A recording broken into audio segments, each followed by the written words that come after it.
জনাব আব্দুল্লাহ, আমি আজকে আসলে ছোট বড় মিলিয়ে অনেকগুলি বিষয় আপনার কাছ থেকে জানতে চাইবো যে আপনি মানে মানে ওই যে প্রশ্নের উত্তরটা কি লেংথে দিবেন সেটা একটু ঠিক করে নিয়েন। আমি মাঝে মাঝে আপনাকে একটু ইন্টারাপ্ট করবো, এটা নিয়ে বেয়াদবি নিয়েন না আর কি। ঘটনা হচ্ছে যে বৈষম্য বিরোধী ছাত্র আন্দোলনের আপনি আহ্বায়ক। তো আমরা জানি যে 158 জন সমন্বয়ক ছিলেন, আরও অনেকেই ছাত্র আন্দোলনে অংশ নিয়েছেন, কিন্তু আপনি যে এটার আহ্বায়ক হলেন এটা কি কোনো নির্বাচনের মধ্য দিয়ে? আচ্ছা ভাই, এই প্রসঙ্গে যাওয়ার আগে আপনার প্রোগ্রামের নাম তো হচ্ছে খালেদ মহিউদ্দিন জানতে চায়। না আমরা আজকে আপনার কাছে একটা জিনিস না জানতে চাই। না না আপনি তো টক না শো। জনাব আব্দুল্লাহ, আমি আমার আজকে একটা প্রোগ্রামের প্রশ্ন নাম দিয়ে শুরু ঠিকানায় করতে খালেদ চাই। মহিউদ্দিন। আমার হ্যাঁ, প্রোগ্রামের মানে নাম ঠিকানায় খালেদ মহিউদ্দিন। ঠিকানায় খালেদ মহিউদ্দিন, রাইট। মানে অর্থাৎ আমরা আপনাকে চিনি খালেদ মহিউদ্দিন জানতে চাই, ওই টাইটেল থেকেই হচ্ছে আপনি একটা আমাদের কাছে একটা অবস্থান তৈরি হয়েছে। তো সেই জায়গা থেকে আমরা আজকে আপনার কাছে একটা জিনিস জানতে চাই। মানে শুরুটাই করছে, আপনি তো টক শো করছেন অনেক বছর ধরে। তো আজকে আমি আপনাকে প্রশ্ন করি। জি বলেন। মানে যে প্রশ্নটা হচ্ছে যে ভাই, ফ্যাক্ট এবং অ্যাজাম্পশন হেজিং এই বিষয়গুলো কি এক কিনা? মানে একটা অ্যাজাম্পশন করলাম, হাইপোথিসিসের ভিত্তিতে এটাকে ফ্যাক্ট হিসাবে কি চালানো যায় কিনা?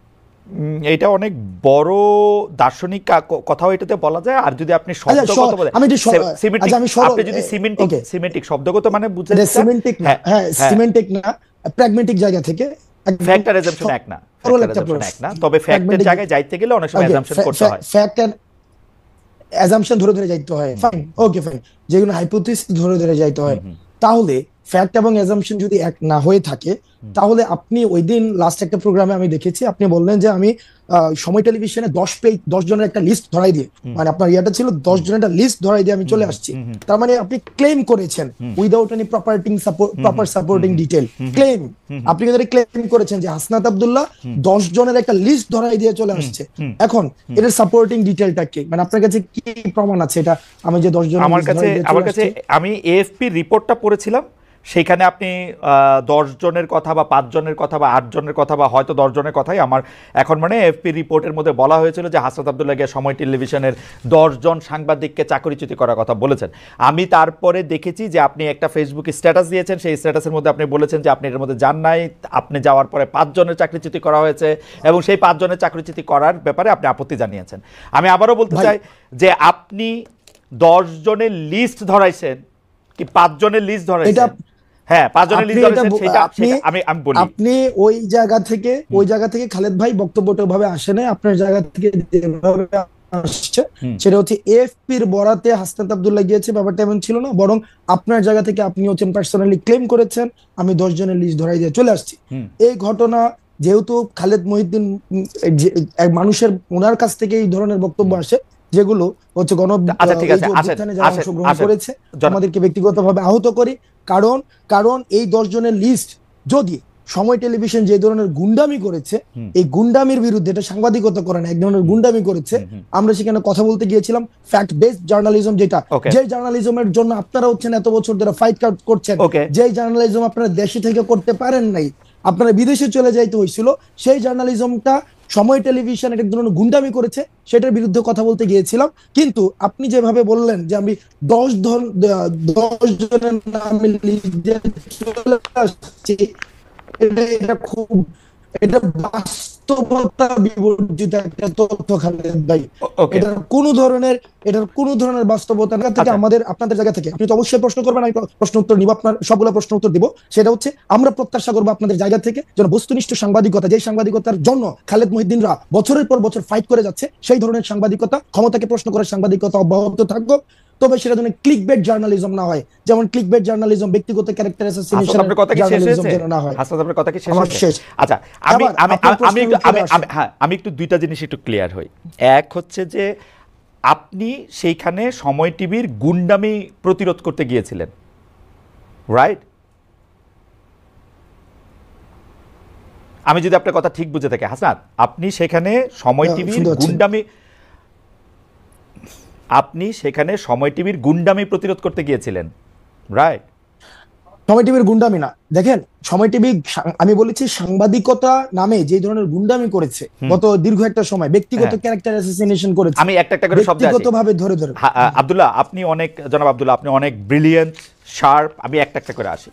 আপনি ওইখানে গিয়েছিলেন হচ্ছে সাংবাদিকতার নামে সময় টিভি যেগুলি গুন্ডামি করেছে সেগুলি প্রতিরোধ করতে, না, সেই বিষয়গুলো সময় টেলিভিশনের যিনি হচ্ছেন ওখানের আমরা পরবর্তীতে শুনেছি এটা পরিচালনা পরিষদ রয়েছে, অর্থাৎ যারা এই বিষয়গুলিকে সমাধান করতে পারবে, এটা ফ্যাক্ট বেস জার্নালিজমের দিকে নিতে পারবে, মালিকরা ওটার হচ্ছে ওই যে আমাকে যেটা বলা হয়েছে যে মালিক হচ্ছে কি জানো, ভদ্রলোক হাসান সাহেব, আমি ওনার সাথে কথা বলতে গিয়েছি যে ভাই আমরা ভিডিও এভিডেন্স নিয়ে গিয়েছি, ভিডিও এভিডেন্স যে ভিডিও এভিডেন্স ভাই আমি কিন্তু এটা স্বীকারও করেছি ভাই, আমি এটা স্বীকারও করেছি পরবর্তীতে যে আমি গতকাল আপনার উচিত কথাও দেখেছি, গতকাল এটা আমি স্বীকারও করেছি যে আপনাদের একটা প্রপার কাউন্সিল রয়েছে, ওই যে জার্নালিস্ট কাউন্সিল, ওইটা হচ্ছে ওখানে রিপোর্ট করতে হয়।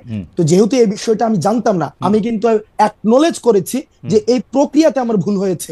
কিন্তু কিন্তু কিন্তু সময় টেলিভিশন যে প্রক্রিয়া অব্যাহত রেখেছে এজেন্ডা ভিত্তিক জার্নালিজম, যে আপনি দেখেন মানে আচ্ছা, আমরা সময় টিভি নিয়ে আর এত কথা বলবো না, আমি শুধু আপনাকে জানতে চাই সাংবাদিকতার নামে যে গুন্ডামি তারা করতেছিল সেইটা নিয়ে কথা বলতে আপনি সেখানে গেছেন। জনাব হাসনাত আব্দুল্লাহ, এই অ্যাসাইনমেন্টটা কি আপনি আপনারই দিছেন না কেউ আপনাকে দিছে? এই অ্যাসাইনমেন্টটা আমি নিজ থেকে এবং এই গণ অভ্যুত্থানের সময় যে সাংবাদিকদের সাথে আমাদের পরিচয় হয়েছে একটা দীর্ঘদিন, আমরা দেখেছি তারাও আপনাদের মতো করে তারা কেউ হচ্ছে থ্রেট পেয়েছে, সাংবাদিকতা করতে পারে নাই, ফিল্টার নিউজ চালাইতে হয়েছে, ডিজিএফআই থেকে শুরু করে আইন শৃঙ্খলা রক্ষাকারী বাহিনী যখন আমাদেরকে বাধ্য করেছে বক্তব্য দিতে, ওই জার্নালিস্টদেরকে আমরা পেয়েছি। আপনারে কিন্তু আমি আসলে এটা এক্সপ্লেইন আপনি নিশ্চয়ই করবেন, আমার প্রশ্নগুলির সাথে আমি আসি। তাহলে এই অ্যাসাইনমেন্টটা আপনি আপনাকে দিয়েছেন, মানে এটা বৈষম্য বিরোধী ছাত্র আন্দোলন না, বা আপনি বাংলাদেশের কোনো সাংবাদিকতা পুলিশও না, এই অ্যাসাইনমেন্টটা আপনি আপনাকে দিয়েছেন, তাই তো? হ্যাঁ, এটা হচ্ছে আমি আমার জায়গা থেকে দেখছি এটা দীর্ঘদিন ধরে কিভাবে বিরোধী দল মানে সরকার, প্রেস কাউন্সিল, তথ্য উপদেষ্টা তাদের বাদ দিয়ে আপনি আপনাকে এই অ্যাসাইনমেন্ট দিয়েছেন, তাই তো?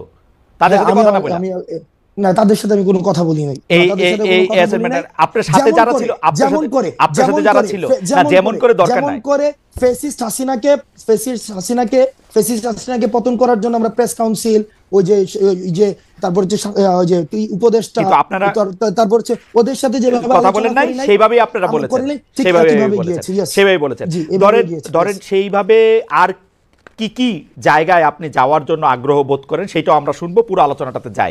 মনে করেন যে ফেসিস্ট হাসিনা, কোনো সন্দেহ নাই হাসিনার জায়গা থেকে হাসিনা মিডিয়াকে ধ্বংস করেছে, গলা চিপে রেখেছে, এটা আমি বারবার বলতে চাই, বারবারই বলবো। কিন্তু এইটার পরে 5 মাস পরে এসে, 4.5 মাস পরে এসে হাসনাত আব্দুল্লাহর মনে হয়েছে যে সাংবাদিকতা নামক করা গুন্ডামি করতেছে, এখন হাসনাত আব্দুল্লাহ নিজেকে অ্যাসাইন করেছে ওইখানে গিয়ে তাদেরকে বলে আসতে হবে কথা, তাই তো? এবং খালেদ মহিউদ্দিন এটা ভুল করেছে যে 10 জনের তালিকা হাসনাত আব্দুল্লাহ ধরায় নাই। 5 জনের কথা কি বলেছে? 5 জনের কথা কি বলেছে? না, আমি কোন সাংবাদিক আপনি কি বলেছেন? খালেদ ভাই পুরো প্রক্রিয়া, অর্থাৎ ওখানে যাওয়ার প্রক্রিয়াটা যেটা সাংবাদিকতা নীতি বিরুদ্ধ বা আপনাদের একটা প্রেস কাউন্সিল আছে বা এটা আমি জানতাম না, ওই প্রক্রিয়া নিয়ে যদি আপনি কথা বলেন সেটাকে আমি সমর্থন জানাবো এবং আমার ভুলের জায়গাটা আমি অ্যাকনলেজ করব। কিন্তু পার্টিকুলারলি যেই জায়গায় প্রবলেমটা, আমি যেই জায়গায় আমি আপনাকে ইস্যু ধরেছি, আমারে যদি আপনি জানতে চান আব্দুল্লাহ, জনাব আব্দুল্লাহ দেখেন, আমি আপনাকে সাংবাদিকতার কথা বলি, সাংবাদিকতা দুই রকম, আমি বলি আমাকে কথা বলতে দিন। হ্যাঁ, বলেন শেষ করে আমাকে বললেন। কারণ খালেদ ভাই, আপনি পুরো প্রক্রিয়াতে অবশ্যই যে সবচেয়ে বড় অপরাধ করেছে তারও যথাযথ বিচার প্রক্রিয়ার মধ্য দিয়ে তার বিচার নিশ্চিত হতে হবে। আমি এটার সাথে ফুললি এগ্রিড, বিষয়টার সাথে আমি এগ্রিড না।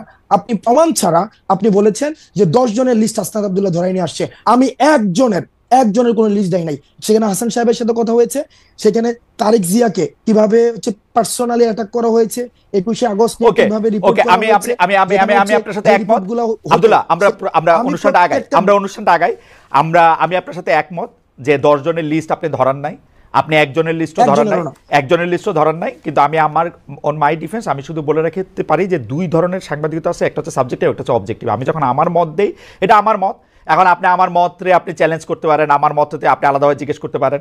আমার মতের বিরুদ্ধে যখন আপনি আপনার মত দিচ্ছেন, আমি এটা প্রচার করতে চেষ্টা করছি আমার জায়গা থেকে, এখন আমি এটা চেষ্টা করতেছি, আপনি তো এখানে আসছেনই, আমরা অনুষ্ঠানের মধ্যে দিয়ে সামনে দিয়ে আগাই, কারণ এটা আসলে এই কিছু কথা তো আপনার থেকে আমরা শুনতেই চাই। সেটা হচ্ছে যে ধরেন 158 জন সমন্বয়কের মধ্যে যে আপনি আহ্বায়ক নির্বাচিত হয়েছেন, এটা কোনো বা নির্বাচিত হয়েছেন কিনা, এটা কি প্রক্রিয়ার মধ্যে দিয়ে হয়েছে? ওকে, 158 জনের দেখেন এই যে অভ্যুত্থান পরবর্তী সময়ে সমন্বয়ক নামে আমরা বারবার বলেছি, সমন্বয়ক নামে বিভিন্ন জায়গায় হচ্ছে চাঁদাবাজি, তারপরে হচ্ছে বিভিন্ন জায়গায় অ্যানোমালিস ক্রিয়েট হচ্ছিল। এখন দেখেন বিপ্লব যখন হচ্ছে গণ অভ্যুত্থানের সময় বিভিন্ন হচ্ছে কন্ট্রিবিউশনের ভিত্তিতে আমরা সমন্বয় করেছিলাম, তখন দেখা যেত কি সমন্বয় খুঁজে পাওয়া যেত না, রিস্ক নিতে চাইতো না। কিন্তু অভ্যুত্থান পরবর্তী সময়ে সবাই সমন্বয় করেছে, বিভিন্ন জায়গায় একটা অথরিটেটিভ একটা মনোভাব নিয়ে যেতে যাচ্ছিল। তো তখন সেই জায়গা থেকে যখন কারো হচ্ছে অভিযোগ আসছে, আমি কিন্তু তাকে অ্যাকাউন্টেবিলিটির মধ্যে নিয়ে আসতে পারি না, কারণ সেই জায়গা থেকে যেন এটার একটা ফিল্টার প্রসেস হয়। আমরা এই যে 158 জন সমন্বয়ক রয়েছে, আমরা তাদের সাথে বসেছি। হয় এবার এই মিটিং 158 জন ছিল কিনা সেটা হচ্ছে একটা বিষয় না, ওই মিটিং 158 জন ছিল না, কিন্তু অধিকাংশ আমরা সেখানে মিটিং বসেছি, অধিকাংশই, যাতে করে আমরা অভ্যুত্থান পরবর্তী সময়ে এই অভ্যুত্থান প্রতি বিপ্লবের যে বিভিন্ন কথাবার্তাগুলো বিভিন্ন সময় এসেছে এবং আমরা বিভিন্ন সময় বিভিন্ন মুভমেন্ট গুলো করেছি, সেই জায়গা থেকে আমরা এটাকে একটা প্রক্রিয়ার মধ্যে নিয়ে আসার জন্য অধিকাংশের মতামতের ভিত্তিতে আমি আহ্বায়ক হয়েছি। সার্জিস হচ্ছে জুলাই অধিকাংশের মতামতের ভিত্তিতে, এটাই আমার জানা ছিল, অধিকাংশের মতামতের ভিত্তিতে, অধিকাংশ সমন্বয়কের মতামতের ভিত্তিতে, মানে আপনারা একটা ভোটাভুটি করেছেন তাই তো?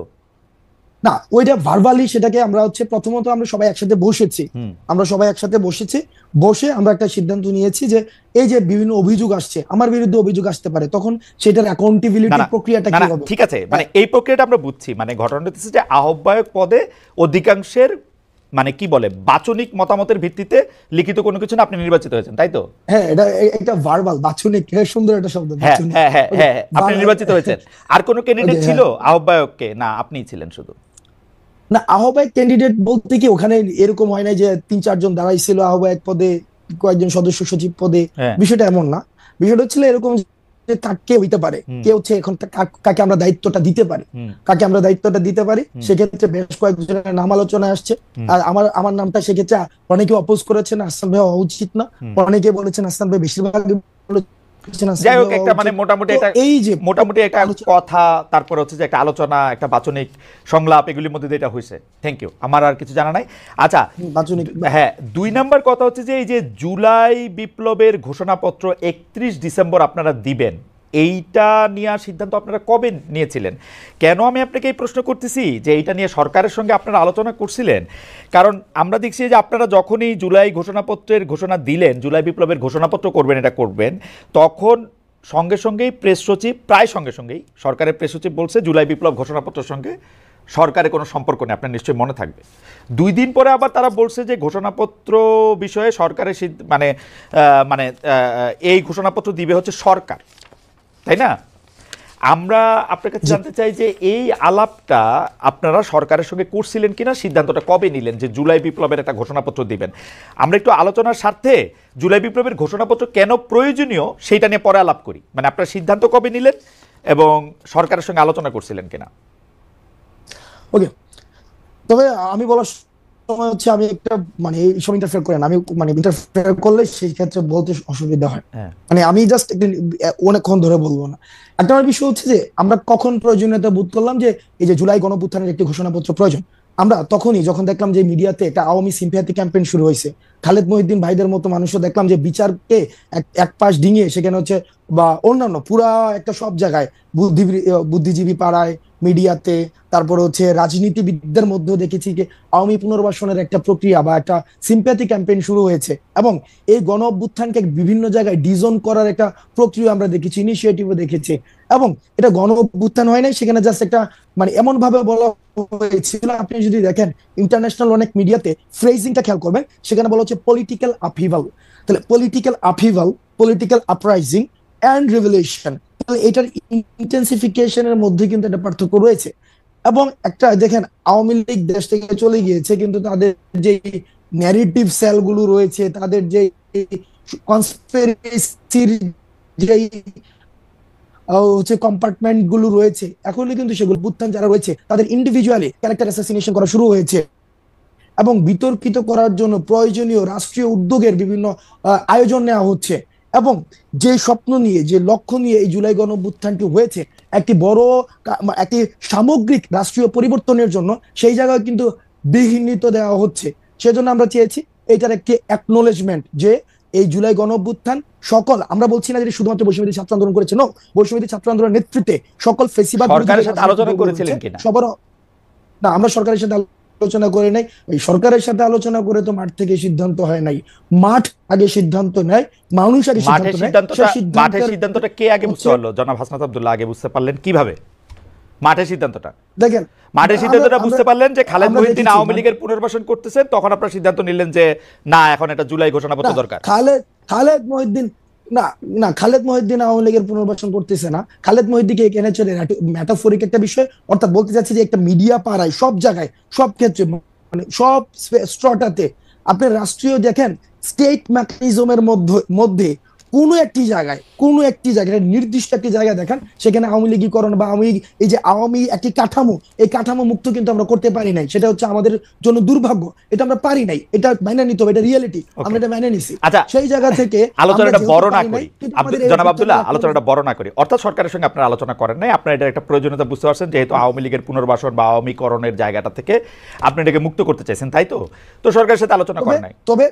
তবে এই জায়গায় যে রাজনৈতিক দলগুলো রয়েছে যারা হচ্ছে আমাদের পূর্বসূরি, তাদেরই ইনিশিয়েটিভটা নেওয়ার প্রয়োজন ছিল।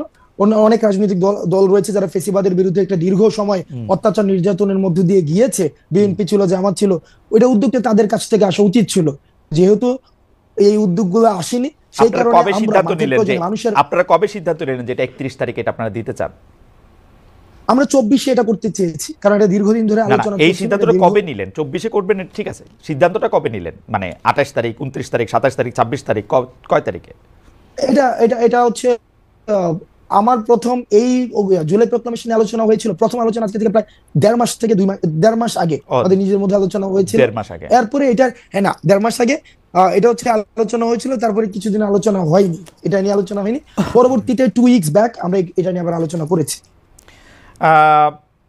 সরকারের পক্ষ থেকে যে এটা বলা হলো যে এটা একটা বেসরকারি ঘোষণা, তখন আপনাদের প্রতিক্রিয়া কি হলো? আপনারা আবার সরকারের সাথে গিয়ে, মানে এই প্রক্রিয়াটা যদি একটু আমাদেরকে একটু বলতেন, যে আপনারা আবার সরকারকে গিয়ে বুঝাইতে পারলেন, নাকি সরকার আপনাদেরকে বুঝাইতে পারলো যে তোমরা সইরে আসো, আমরা এটা দিব? কি রকম হয়েছে ব্যাপারটা আসলে? কারণ সরকার একদমই এটা থেকে আলাদা হয়েছিল, এটা একান্তই শিক্ষার্থীদের বিষয়, এই বিষয়ে সরকার অবগত নয়, ছাত্ররা যখন ঘোষণা দেবেন তখন দেখবে আমরা কি ঘোষণা ছিল, ইত্যাদি ইত্যাদি ইত্যাদি আর কি। তো সরকার, আপনারা কি সরকারকে বুঝাইছেন, না সরকার আপনার করে বুঝাইছে, নাকি আপনারা দুইজনে মিল্লা জিল্লা? সরকার আমাকে বুঝায় নাই, আমরা দুইজনে মিল্লা জিল্লাও কোনো কাজ করি নাই।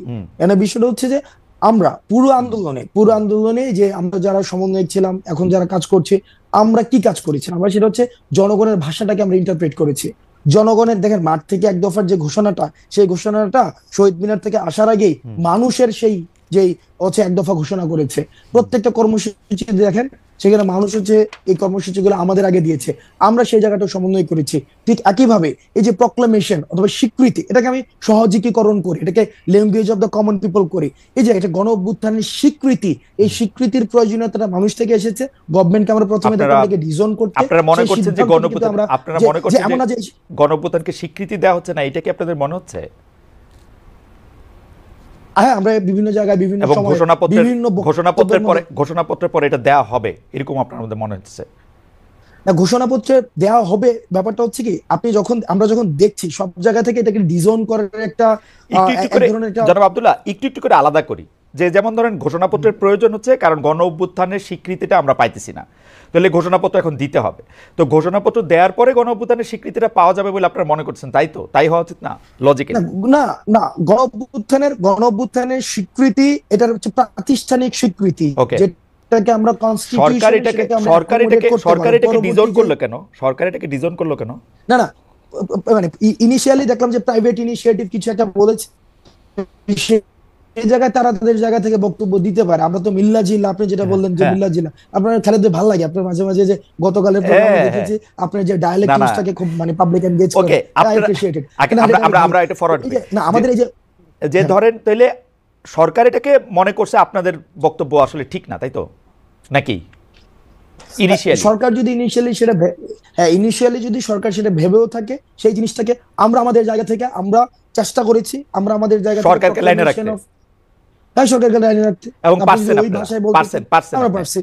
মানে এই যে সরকার আপনাদেরকে 31 তারিখ ঘোষণাপত্র না দেওয়া পরে দিব বলছে, এইটাতে আপনারা মনে করতেছেন যে এইটা সরকার আপনাদের কথা শুনছে, তাই তো? দেখেন, আমরা যখন এখন দেখেছি এখানে গভর্নমেন্ট একটা জায়গায় কিন্তু ফোকাস করেছে, সেটা হচ্ছে যে সরকার বলেছে সকলের অংশগ্রহণের ভিত্তিতে সরকার এটা যেহেতু নিজে ইনিশিয়েটিভটা নিয়েছে। আর প্রক্লেম কারা করতে পারে?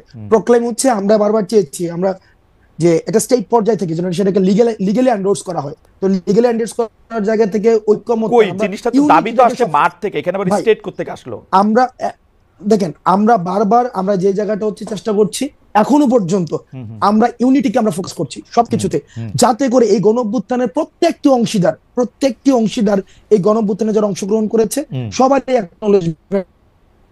এখন স্টেট যেহেতু বলেছে আমরা একটা ন্যাশনাল প্রোগ্রামের মধ্যে দিয়ে, এই শব্দটা হয়তো নেই, বলেছে যে সকল অংশীদার ও অংশজনের অংশগ্রহণের ভিত্তিতে তো সরকার বলছে নিজেরাই হচ্ছে সেটাকে হচ্ছে আমরা করব।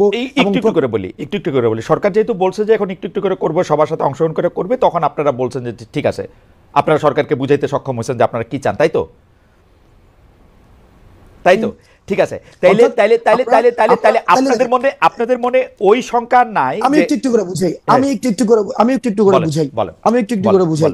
সেটা হচ্ছে যে আমরা প্রোক্লামেশন অফ যে রিভলিউশন যেটা অথবা ডিক্লারেশন অফ রেভলিউশন সেটাকে ঘোষণার পরে সেটাকে গভর্নমেন্ট এন্ডোর্স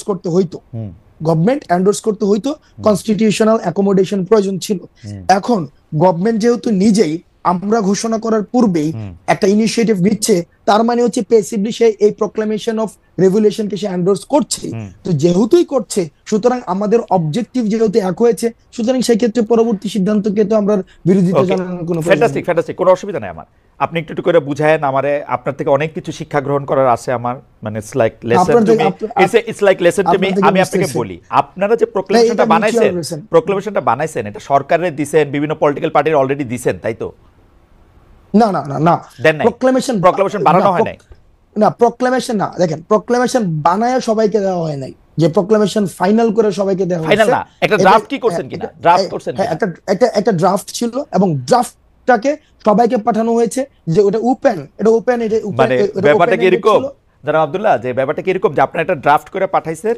মানে কমিউনিস্ট রেজিমে অনেকটা এরকম কথা কওয়া হইতো যে আমরা আসলে এই সভায় নেতার সিদ্ধান্ত সবাই মিলে সর্বসম্মতিক্রমে গ্রহণ করি। মানে আপনাদের সিদ্ধান্তই কি সবাই সর্বসম্মতি গ্রহণ করবে, নাকি ওই ড্রাফটের মধ্যে চেঞ্জ আসবে? ওটা জায়গা আছে না ড্রাফটটা যদি চেঞ্জ নাই আসতো, ড্রাফটের যদি কোনো ধরনের নাই, তো আমরা তো বলতাম যে ধরেন এই প্রোক্লামেশনটা দিলাম, এটা হচ্ছে সবাই মাইনা নেন। আমরা তো এটা বলি নাই। আমরা হচ্ছে একটা স্ক্র্যাচ এখানে ছিল এবং সবার এখানে দেখেন আপনি নিশ্চিত আপনারা যে ড্রাফটটা দিবেন সেই ড্রাফটটা সবাই সবার মতামত দিয়ে আইসা 15 তারিখের মধ্যে এটা আবার সবাই মাইনা, সবাই এটার সাথে একমত হয়েও যাবে, যাদেরকে আপনারা পাঠাচ্ছেন? আপনারা নিশ্চিত তাদের সাথে কথা হয়েছে আপনাদের? এখন যদি নিশ্চিত না হয়, সেক্ষেত্রে গভর্নমেন্ট যে প্রমিস দিয়েছে সেই প্রমিসের ভায়োলেশন। কিসের ভিত্তিতে গভর্নমেন্ট এই প্রমিস দিল? গভর্নমেন্ট তো আরেক অংশীজনের মতামত জানে না, তাইলে আপনার কথা ঠিক হইলে শুধু আপনাদের মতামত জানে না। গভর্নমেন্ট যেহেতু বলেছে, আপনি ওই যে গতকালের যে এটা প্রেস রিলিজ বলেছে, সেখানে স্পষ্ট ভাষায় বলেছে যে সকল অংশগ্রহণের ভিত্তিতে গভর্নমেন্ট নিজে ইনিশিয়েটিভ নেবে এবং সবার মধ্য দিয়ে যখন আসবে, তার মানে হচ্ছে গভর্নমেন্ট রেসপন্সিবিলিটি নিয়েছে। গভর্নমেন্ট কেমনে করলো যখন গভর্নমেন্ট জানে না যে আরেকজন মানুষ কি বলবে? গভর্নমেন্ট যে জানে না সেটা তো আমার সাথে আলোচনা করার নাই। তাহলে গভর্নমেন্ট অলরেডি জানে। না, যেহেতু গভর্নমেন্ট ডিক্লারেশন দিয়েছে তার মানে জানে। আমি যদি এটাকে আলোচনা, আপনার কাছে লজিক্যাল মনে হচ্ছে ব্যাপারটা?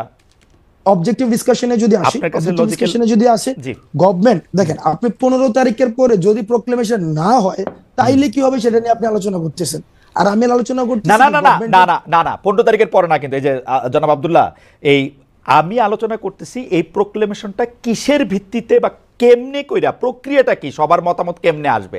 আমি খালি এখানে দেখতেছি আপনারা একটা প্রোক্লেমেশনের ড্রাফট কইরা, যেটাকে আপনি এখন স্ক্র্যাচ বলতেছেন, এইটা পাঠাইছেন বিভিন্ন লোকের কাছে। অন্য যারা অংশীজন আছে, আপনারা ছাড়াও তো আরো কিছু অংশীজন থাকতে পারে, 2-1 জন অথবা অর্ধেকজন, আপনারা একজন থাকতে পারে। তো তাদের মতামত যদি অ্যাকোমোডেট করতে হয়, তাহলে আপনারা তো জানেন না তারা এই আপনাদের স্ক্র্যাচের সাথে একমত হবে কি হবে না। আপনি বলতেছেন গভর্নমেন্ট জানলেও জানতে পারে, তো যদি না জানে, যদি গভর্নমেন্ট যেহেতু জানে, গভর্নমেন্ট জানে আরেকজন কি প্রস্তাব দিবে, গভর্নমেন্ট যেহেতু জানে এই কারণে ইনিশিয়েটিভ নিয়েছে।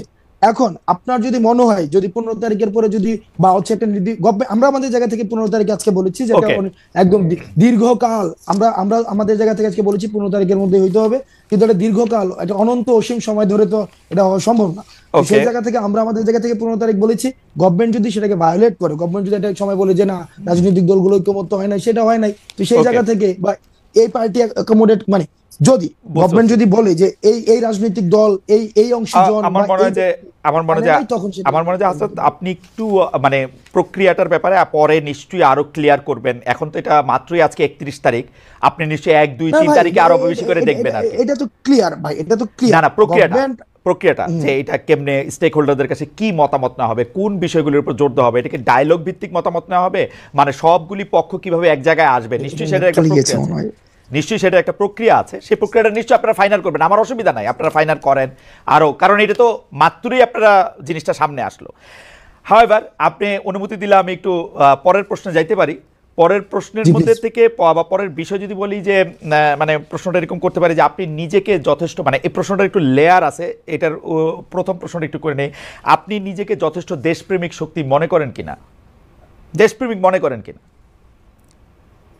আমি নিজেকে দেশপ্রেমিক মনে করি, তবে এটা হচ্ছে ওকে ফাইন, হ্যাঁ ইয়েস না না আপনি ইয়েস। আরেক লাইন বলেন বলেন বলেন, অসুবিধা নেই অসুবিধা নেই। না না আমি দেশপ্রেমিক মনে করি। দেশপ্রেমিক মনে করেন, ওকে। জামায়াত ইসলামের আমির বলেছেন দেশে পরীক্ষিত দেশপ্রেমিক শক্তি দুটা, একটা হচ্ছে সেনাবাহিনী আর একটা হচ্ছে জামায়াত। আমাদের প্রশ্ন হচ্ছে আপনি তার বক্তব্যের সাথে একমত কিনা, দুই হচ্ছে যদি একমত না হন দেশপ্রেমিক হইতে হলে আপনাকে সেনাবাহিনীর অংশ হইতে হবে অথবা জামায়াতের অংশ হইতে হবে, আপনি কোনটা? আমি জামাত নেতার এই বক্তব্য আমি শুনি নাই। আমি কি পড়ে শোনাবো কোটেশন? আমি দায়িত্ব মানে আমি কোটেশন উনি শোনাই। জামায়াতের যদি জামায়াত থেকে ধরেন এই ধরনের বক্তব্য যদি এসে থাকে, আমি এই ধরনের বক্তব্য মানে আমি আমি জানি না এই ধরনের বক্তব্য উনি দিয়েছেন কিনা। আর যদি দিয়েও থাকেন তাহলে এটা নিয়ে আলোচনা, আমার জায়গা থেকে আমি আলোচনার জন্য এই বাইনার পজিশন আমি যেতে চাই না যে ওই পলিটিক্যাল পার্টি সাবস্ক্রিপশন করলে আমি দেশপ্রেমিক। ওইটা হচ্ছে এক ধরনের একটা জিনিস, একটা প্যারোকিয়াল একটা হচ্ছে আইডিয়া যে আমি এই আইডিওলজি থাকলেই হচ্ছে আমি দেশপ্রেমিক, আর ওই আইডিওলজি হলে দেশপ্রেমিক না। এই ধরনের ধারণাতে আমি বিশ্বাস করি না। আচ্ছা ঠিক আছে, ধরেন এটা এই বাইনারি ধারণাতে আপনি বিশ্বাস না করলেন, সেনাবাহিনী নিয়ে আপনি কি মনে করেন? আপনি কি মনে করেন বাংলাদেশের সেনাবাহিনী একটা পরীক্ষিত দেশপ্রেমিক শক্তি? এই বিষয়ে আমার মন্তব্য করা, আমি জাস্ট একটা মানে একটা ডিসক্রিপশন দিতে পারবো। এই গণঅভ্যুত্থানে বাংলাদেশ সেনাবাহিনী যে ধরনের পদক্ষেপ নিয়েছে আমি অ্যাপ্রিসিয়েট করি। আবার কিছু কিছু জায়গায় অনেক ধরনের বক্তব্য এসেছে, বিবৃতি এসেছে, সেগুলো মনে হয় যে সেগুলো নিয়ে হচ্ছে হয়তো সমালোচনা হতে পারে এক্সিট টেক্সিট দেওয়ার ক্ষেত্রে। তবে সেনাবাহিনীর যে ভূমিকা রেখেছে তারা 5ই আগস্টের পূর্বে, তারা মানে অন্য কোনো ডিসিশন নিতেও পারতো, দেশের পরিস্থিতি অন্যদিকে যেতেও পারতো। তো তারা সেই জায়গায় যে তৎক্ষণকার সময় যে ভূমিকাটি রেখেছে সেটির জন্য আমি সাধুবাদ জানাতে চাই। তবে আহ সেনাবাহিনীর সার্বিক বিষয় যে এটা লিটমাস টেস্ট তো খালেদ ভাই নাই। এটা লিটমাস টেস্ট আপনি কেমনে করবেন যে ইভেন্ট বেসিসে লিটমাস টেস্ট হয় না যে এই ইভেন্টে দেশপ্রেমিক, ওই ইভেন্টে দেশপ্রেমিক, ওইভাবে কিন্তু দেশপ্রেমিকের লিটমাস টেস্ট নাই। কিন্তু এখন তো ইভেন্ট বেসড মানে লিটমাস টেস্টও অনেক বেশি চলতেছে তাই না? জুলাই আগস্টে চলতেছে। করেছিলেন, তার আগে কি করছেন, হাসনাত সাহেব ক্রোড়পত্রে লিখছেন কিনা, এগুলিও তো নানা ধরনের মানে কথা আসতেছে, কিন্তু সার্বিকভাবে আমি জিনিসটা লিখছি। দেখার জায়গা তো সার্বিকভাবে দেখার জিনিসটা তো আসলে নাই। তো এইটা তো আসলে অনেক সময় অনেক জায়গায় অনেক হার্ট করে যে মানে ধরেন এইটা ভাই সার্বিকভাবে আপনি মানে এই সার্বিক জায়গায় যদি আপনি আওয়ামী লীগকে রাখেন, এই সার্বিকভাবে যদি আপনি এই জায়গায় গত একটা দীর্ঘ সময় ধরে যে যেই রাজনৈতিক দলের কারণে খালেদ মহিউদ্দিনরা দেশে সাংবাদিকতা করতে পারে নাই, ওদেরকে যদি এই সার্বিক এই এই এই এই ফরম্যাটে রাখেন, এই কম্প্রিহেন্সিভের ব্যাপারটায় রাখেন, তাইলে আওয়ামী লীগ ছাড়া ওই সার্বিকতার মধ্যে আমি সবাইকে রাখতে চাই, কিন্তু এই জায়গায় আওয়ামী লীগ আসবে আচ্ছা না। আওয়ামী লীগ বাদ দিয়ে বাকি সবাইকে রাখতে চান। একটা প্রশ্ন চলে আসে যে আপনি আওয়ামী লীগকে মানে প্রশ্নটা আমি অন্যভাবে করি, যে ধরেন এখন একটা বড় কথা আছে হচ্ছে যে মুজিববাদকে বাদ দেওয়ার, মানে যেই কথাগুলিকে মুজিববাদ হিসাবে বলা হইতেছে আর কি, সেইগুলিকে বাদ দেওয়ার, যেমন 31শে জুলাইও আমরা এটার মধ্যে দেখলাম যে মুজিববাদের আপনারা কবর করতে চান। এখন মুজিববাদ বলতে আসলে এক্স্যাক্টলি কোনটা? কারণ আমরা কিন্তু দেখেছি যে এই বৈষম্য বিরোধী ছাত্র আন্দোলনের সময়ও আমরা কিন্তু এটা একদম দেখেছি যে শেখ মুজিবের ভাষণ, বঙ্গবন্ধুর ভাষণ, 7 মার্চের ভাষণকে ইন্সপিরেশন হিসেবে ব্যবহার করার, যেটা আসলে আপনাদের সমন্বয়কদের মধ্যে থেকে কেউ কেউ এটা ব্যবহার করেছেন। আমরা দেখেছি ওই সময়কার স্লোগান ব্যবহার করার, তার কথা বলে মানুষকে ইন্সপায়ার্ড করার। তো এইটার এখন যে আবার আপনারা মুজিববাদের কবর চাচ্ছেন, সেইটার কারণ কি যে আপনারা পপুলিস্ট জায়গাটা থেকে, মানে জনতুষ্টিমূলক এই জায়গাটা থেকে এটা ধরতে চাচ্ছেন, নাকি ব্যাপারটা এরকম যে ওই সময় আপনারা এটা করেছেন যাতে আপনারা একটা কৌশল নিতে পারেন, যেই কৌশলে আবার বেশি লোক আপনাদের প্রতি আকৃষ্ট হতে পারে? কোনটা, মানে ওই সময়টা কৌশল ছিল নাকি এখনকারটা কৌশল? দুইটা তো দুই অবস্থান, তাই না? আচ্ছা, আমি আপনি আমার জন্য সহজ করে দিয়েছেন। এই মুজিববাদ হচ্ছে ওই আইডিয়াটা, আমি যখন আমার একটা যৌক্তিক দাবির জন্য দাঁড়াবো, তখন আমাকে সেন্স অফ উইনেস ডেভেলপ করতে হয় এই মুজিবের খুঁটির উপর দিয়ে। অর্থাৎ আমি এই মুজিবের খুঁটিতে আসি, এই মুজিব আইডিয়ার মধ্যে আমি বিশ্বাস করি, তাইলে হচ্ছে আমি যৌক্তিক দাবি জানাইতে পারবো। ক্যাম্পাসগুলোতে কি অবস্থা ছিল? ক্যাম্পাসগুলোতে অবস্থা ছিল, আপনি কোন একটা যৌক্তিক দাবি নিয়ে দাঁড়ান, আপনাকে দাবি জানাবেন আপনি 3 দিন, আর আপনাকে বাকি 5 দিন আপনাকে বারবার বলতে হবে আমি কোনো রাজনীতি করি না, আমি এটা অরাজনৈতিক দাবি, এটা অরাজনৈতিক দাবি। এবং এই দাবিটাকে হচ্ছে যথাযথ করার জন্য আপনাকে বারবার হচ্ছে বলতে হবে যে কি, ওই যে বঙ্গবন্ধুর বাংলায় বৈষম্য ঠাঁই নাই। অর্থাৎ বঙ্গবন্ধুর সাবস্ক্রিপশন ছাড়া, বঙ্গবন্ধুর খুঁটি ধরা ছাড়া আপনি কোনো একটা যৌক্তিক কোনো একটা দাবি দাঁড়াই করাইতে পারবেন না। ওই আইডিয়াটা হচ্ছে সামগ্রিকভাবে হচ্ছে মুজিববাদী আইডিয়া। অর্থাৎ রাষ্ট্রের সবকিছুকে একটা সেন্ট্রালাইজড একটা আইডিয়া থেকে সেখানে ম্যানিপুলেটেড হবে, এবং ওই আইডিয়াটা হচ্ছে আনক্রিটিক্যাল আইডিয়া। এই আইডিয়াটাকে আপনি কখনোই ক্রিটিক করতে পারবেন না। ওই আইডিয়াটা হচ্ছে একটা সবকিছুই বঙ্গবন্ধুর স্বপ্ন, ওরকম ভাবে ওই লাইন থেকে একদম সেন্ট্রালাইজ করা হবে। ওই আইডিয়াটাই হচ্ছে মুজিববাদী আইডিয়া। এখন এটার ভাই এটা একটা হিস্টোরিক্যাল ন্যারেশন আছে, এটার এটা সামাজিক এক ধরনের ব্যাখ্যা রয়েছে, অর্থনৈতিক এক ধরনের ব্যাখ্যা রয়েছে, এই জিনিসটা সামাজিক বাস্তবতার এক ধরনের ব্যাখ্যা রয়েছে। এটা তো ম্যাথস না যে এটা হচ্ছে এই মুজিববাদের এই আইডিয়াটা তো আসলে ফর্মুলেটেড, বা মানে হিসাবটা কি, এটা কি হাসিনা সরকারের সময় মুজিববাদের আইডিয়াটা হয়েছে, নাকি মুজিববাদের আইডিয়া শেখ মুজিবুর রহমানের সময়ও ছিল? শেখ মুজিবুর রহমানের সময় ছিল। আপনার যখন মুক্তিযুদ্ধটা হয়েছিল ডিগনিটি, ইকুয়ালিটি এবং জাস্টিসের ভিত্তিতে, এবং সেখানে এসে 71 পরবর্তী সময়ে আইসা আপনি দেখেন এই প্রথম 71 পরবর্তীতে আপনার হচ্ছে কনস্টিটিউশনে এমন কিছু হচ্ছে আপনার আবার পিলার নিয়ে আসলো, যথা হচ্ছে যেখানে সোশ্যালিজম, ন্যাশনালিজম, তারপরে হচ্ছে এখানে নিয়ে আসলো হচ্ছে বাঙালি ন্যাশনালিজম আসলো। কিন্তু এগুলো তো আওয়ামী লীগেরও মূলনীতি না, এটা আওয়ামী লীগের নীতিও না, মানে এটা মানে দেখেন মুক্তিযুদ্ধটা, হ্যাঁ এটা হচ্ছে এটা কাদের মূলনীতি? এই মূলনীতিটা ছিল ভারত এবং সোভিয়েত পন্থী যে সব মুক্তিযুদ্ধের সময়, সেই সময় দুইটা স্ট্রিম ছিল। আপনি যদি তৎকালীন সময়, আমি চেষ্টা করছি এখন পড়ার বা আগেও পড়ার চেষ্টা করেছি, তৎকালীন সময় বদরুদ্দিন উমর এবং হচ্ছে ভাসানী আপনার লেখাগুলা যখন পড়ি, তখন দেখতে পাচ্ছি যে এখান থেকে কিন্তু একটা ব্যাপক একটা বিভাজন ছিল। অর্থাৎ যারা হচ্ছে পাকিস্তানের জন্য যেই গণপরিষদটা করা হয়েছিল পাকিস্তানের জন্য, ওইটা দিয়ে হচ্ছে আমরা একটা বাংলাদেশের কনস্টিটিউশন বানাইলো, সেটাতে পুরো রিফ্লেক্ট পাইলো হচ্ছে একটা ব্যক্তির একটা ধারণা, যেটার পরবর্তী হচ্ছে আপনি মনে করতেছেন যে গণতন্ত্র, সমাজতন্ত্র, ধর্মনিরপেক্ষতা, জাতীয়তাবাদ এইটা হচ্ছে সংবিধানের মূল সমস্যার জায়গা। আপনি না ভাই আপনি একদম যে এভাবে কনক্লুশনে চলে গেলে হবে না। অর্থাৎ এই যে মুক্তিযুদ্ধটা হইলো ডিগনিটি, ইকুয়ালিটি এন্ড জাস্টিসের ভিত্তিতে, পরবর্তীতে আপনার মুক্তিযুদ্ধের যে সকল অংশীজনের কি মতামত নিয়ে এটা হয়েছিল, নাকি পাকিস্তানপন্থী যারা রয়েছে, এটাও একটা মানে এটাকে অন্যভাবে ব্যাখ্যা করার একটা সুযোগ থাকবে, কারণ এই যুগে হচ্ছে কনটেক্সট ছাড়া কথা ইজিলি আমি বলতে চাচ্ছি তৎকালীন সময় যে গণপরিষদটা করা হয়েছিল, সেই গণপরিষদটা হচ্ছে, এই গণপরিষদটা কিভাবে মানে কোন নির্বাচনের ভিত্তিতে হয়েছিল? একটা ন্যাশনাল এবং প্রভিন্সিয়াল নির্বাচন, যে নির্বাচনটা এই তর্ক তো আমরা করতেই পারি, এই তর্ক আমরা সারা জীবন ধরে করতে পারবো যে এটা আসলে গণপরিষদ হয়েছিল কিনা, 70 সালে যারা নির্বাচিত হয়ে আসছিল তারাই গণপরিষদে বসবে কিনা, এগুলো তর্ক আমরা করতে পারি। কিন্তু আমি জানতে চাইতেছি যে আমরা এখন 72-এর সংবিধান বলি বা ইয়াটা বলি, এটার ক্ষেত্রে গণতন্ত্র, সমাজতন্ত্র, ধর্মনিরপেক্ষতা, জাতীয়তাবাদ এগুলিকে আমরা সমস্যা হিসেবে দেখতেছি কিনা, ভিসাভিস যেখানে আমাদের কাছে ডিগনিটি, ইকুয়ালিটি এবং সোশ্যাল জাস্টিস ছিল, এবং ডিগনিটি, ইকুয়ালিটি, সোশ্যাল জাস্টিসের এন্টিথিসিস আমরা গণতন্ত্র, সমাজতন্ত্র, ধর্মনিরপেক্ষতা, জাতীয়তাবাদকে মনে করতেছি কিনা, যে একটা আরেকটার সাথে সাংঘর্ষিক।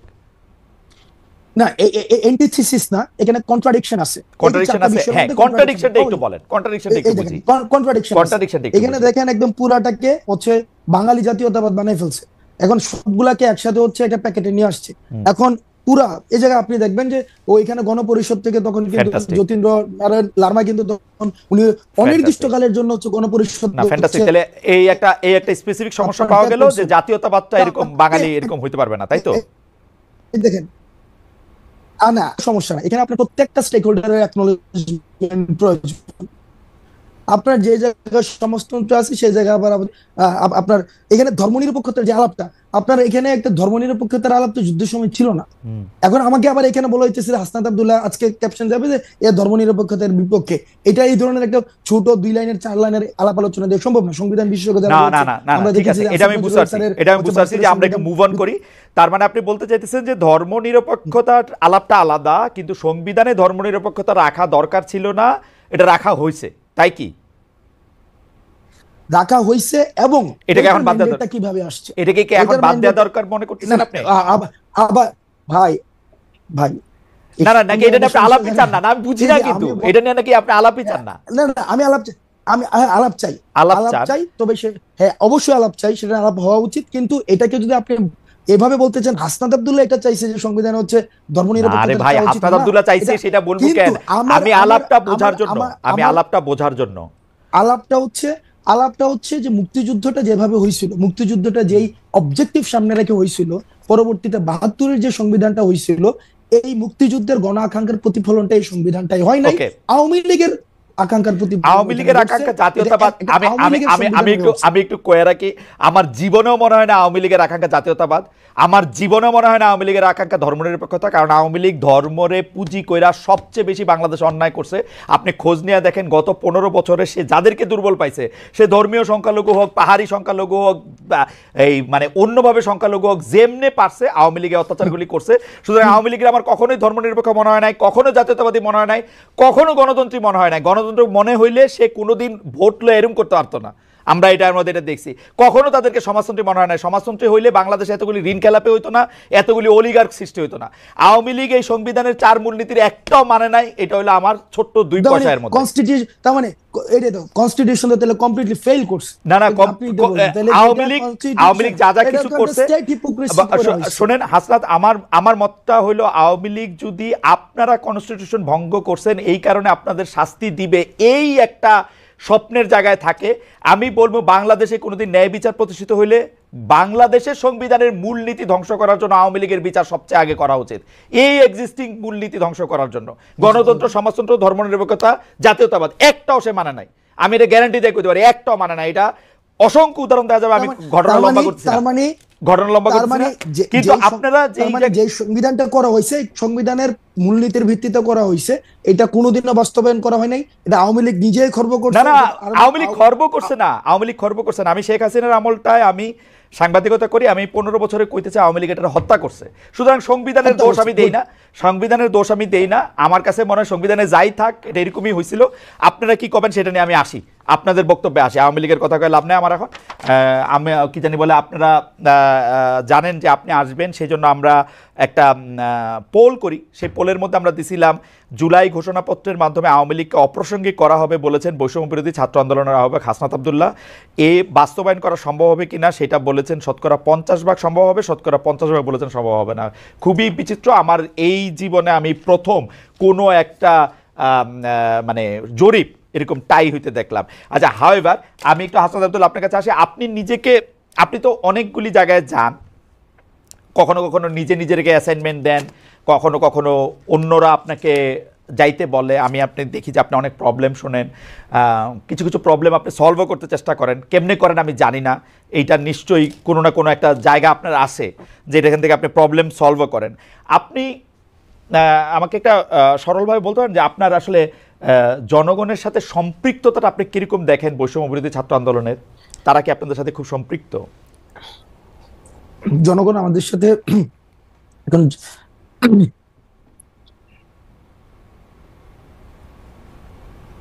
দেখেন, একটা দীর্ঘ সময় একটা জনগণের যেটা হয়েছে যেটা বিভাজনের রাজনীতির মধ্য দিয়ে তারা হচ্ছে গড়ে উঠেছে, এবং সেক্ষেত্রে হচ্ছে তাদের আশা আকাঙ্ক্ষার প্রতিফলন হইতে দেখে নাই। এবং হাসিনার যে পতন এবং নতুন রাজনৈতিক একটা বন্দোবস্ত, নতুন রাষ্ট্র কাঠামো, এই এই বিষয়গুলোর সাথে মানুষ আমাদের সাথে অ্যাটাচ করে, এটা আমরা দেখি। সবাই অ্যাটাচ করে বিষয়টা এমন না, আমি বলবো না যে শতভাগ মানুষ আমাদের সাথে অ্যাটাচ করেছে, বিষয়টা এমন না। কিন্তু তারা যে কথাগুলো বলতে চায়, তারা যেই ধরনের কর্মসূচি দেখতে চায়, তারা যেই ধরনের বাংলাদেশ দেখতে চায়, সেটি আমরা যখন এই ধরনের বাংলাদেশের কথা বলি, একটা উল্লেখযোগ্য সংখ্যক জনগণ আমাদের সাথে অ্যাটাচমেন্ট ফিল করে, এখনো পর্যন্ত ফিল করে। এবং আজকে যে আমরা কর্মসূচি দিয়েছি, আপনি দেখেছেন একবার এই কর্মসূচি হবে কি হবে না, এই দুদুল্যমান অবস্থায় কিন্তু বাংলাদেশের বিভিন্ন জায়গা থেকে, প্রান্তিক জনপদ থেকে, বিভিন্ন জায়গা থেকে মানুষ উঠে এসেছে। এখনো পর্যন্ত নতুন একটি রাজনীতিক, আপনি একটা মানে আরবান মিডল ক্লাসে একটা রাজনীতিক, আমরা এই যে প্রজন্মটা আই হেট পলিটিক্স প্রজন্মের মধ্য দিয়ে হয়েছে, আমরা মনে করেছিলাম এই প্রজন্ম হচ্ছে রাজনীতি বিমুখ হয়েছে, দেশ কিভাবে গেল এই দিকে তাদের কোনো মনোযোগ নেই। এই প্রজন্মটা আমাদেরকে নিয়ে আশা দেখছে, এই প্রজন্ম আমাদেরকে নিয়ে আমাদের ছোটখাটো ভুলগুলো তারা আশাহত হয়, আমাদেরকে নিয়ে ক্রিটিক করে, কারণ আমাদেরকে নিয়ে তারা অনেক বেশি স্বপ্ন দেখে। আচ্ছা, আমার মনে হয় যে খুব চমৎকার বলেছেন জনাব আব্দুল্লাহ, অনেক প্রশ্ন রয়েছে। তাহলে আপনি বলতেছেন যে জনগণ আপনার সাথে অ্যাটাচ বোধ করে, শতভাগ না হলে উল্লেখযোগ্য সংখ্যক করে। আপনাদের একটা আইডিয়া আছে যে এই উল্লেখযোগ্য সংখ্যক মানে একটা চিন্তা যে এটা আসলে কত ভাগ, এটাকে আপনার একটা কোনো মাঠ পর্যায়ে কোনো গবেষণা? আমরা যেহেতু এখনো কোয়ান্টিটেটিভ জরিপ চালাই নাই, কোনো হচ্ছে ভোটাভুটি বা এই ধরনের হয় নাই, সুতরাং এটা কত পার্সেন্ট এই কোয়ান্টিটেটিভ অ্যাসেসমেন্টে আমি যাইতে পারবো না। কিন্তু আপনি তো দেখেন যে গেলে লোকজন সাড়া দেয় বা লোকজন আপনাদের কাছে আসতেছে, সেটা তো আপনারা দেখেন, তাই তো? হ্যাঁ, সেটা আমরা দেখি। মানুষের আকাঙ্ক্ষা।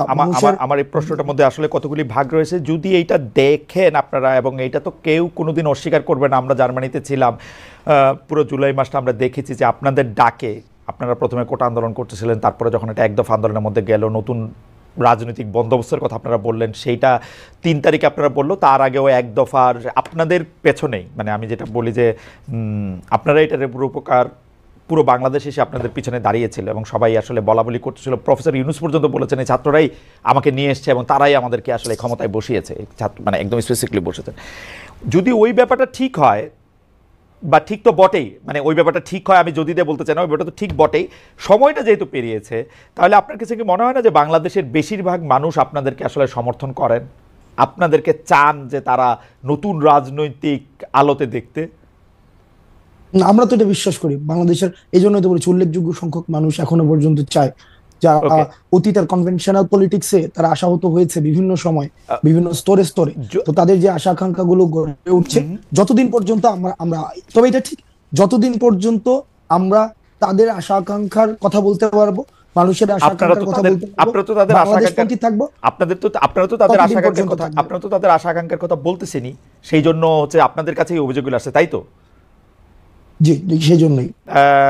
তাইলে এই মুহূর্তে আপনারা কি মনে করেন না যে এই মুহূর্তে যদি একটা নির্বাচন হয়, আপনারা যেহেতু রাজনৈতিক দল গঠন করতে যাচ্ছেন, আপনাদেরকেই জনগণ চাইবে বেশি করে? আপনি কোন একদম ধাক্কাইতে নিয়ে যাচ্ছেন। ওকে, না দেখেন, আচ্ছা, আপনি যদি আমি আপনাকে বলি জনাব আব্দুল্লাহ, আপনি যদি কোনো প্রশ্নের উত্তর দিতে না চান বা ইয়েতে না করেন, তাহলে মানে আমার অসুবিধা নাই। আপনি রাজনীতিবিদ, আপনি বাংলাদেশের মন্ত্রী হবেন, প্রধানমন্ত্রী হবেন, রাষ্ট্রপতি হবেন, আমি কিন্তু সাংবাদিকই থেকে যাব। সো আমার কাজ, মানে অনেকে এটা মনে করেন যে অমুকের সাথে আমি এমনি কথা কইলাম, অমুকের সাথে কেমনে কথা কইলাম, ব্যাপারটা এরকম না। হুএভার যে আপনার সিটে থাকবে, আমি তাকে এইভাবেই প্রশ্ন করতে চাইবো। তো আপনার যদি মনে হয় যে প্রশ্ন আপনি দিবেন না, তাহলে আপনার মনে হয় না যে আপনি এখন নির্বাচন করলে বেশিরভাগ মানুষ আপনাদেরকে চাইবে, গণতান্ত্রিকভাবেই আপনারা আসলে দেশ চালান?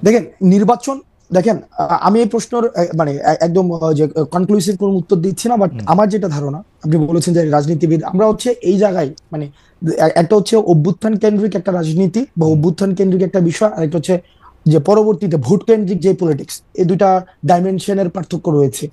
আমাদের সাংগঠনিক স্ট্রাকচার রয়েছে, একটা সাংগঠনিক এক ধরনের ইভেন্ট রয়েছে, তো সেই জায়গাতে কিন্তু আমরা এখনো পর্যন্ত কি আপনাকে বুঝতে হবে আমরা কোনো রাজনৈতিক দল কিনা।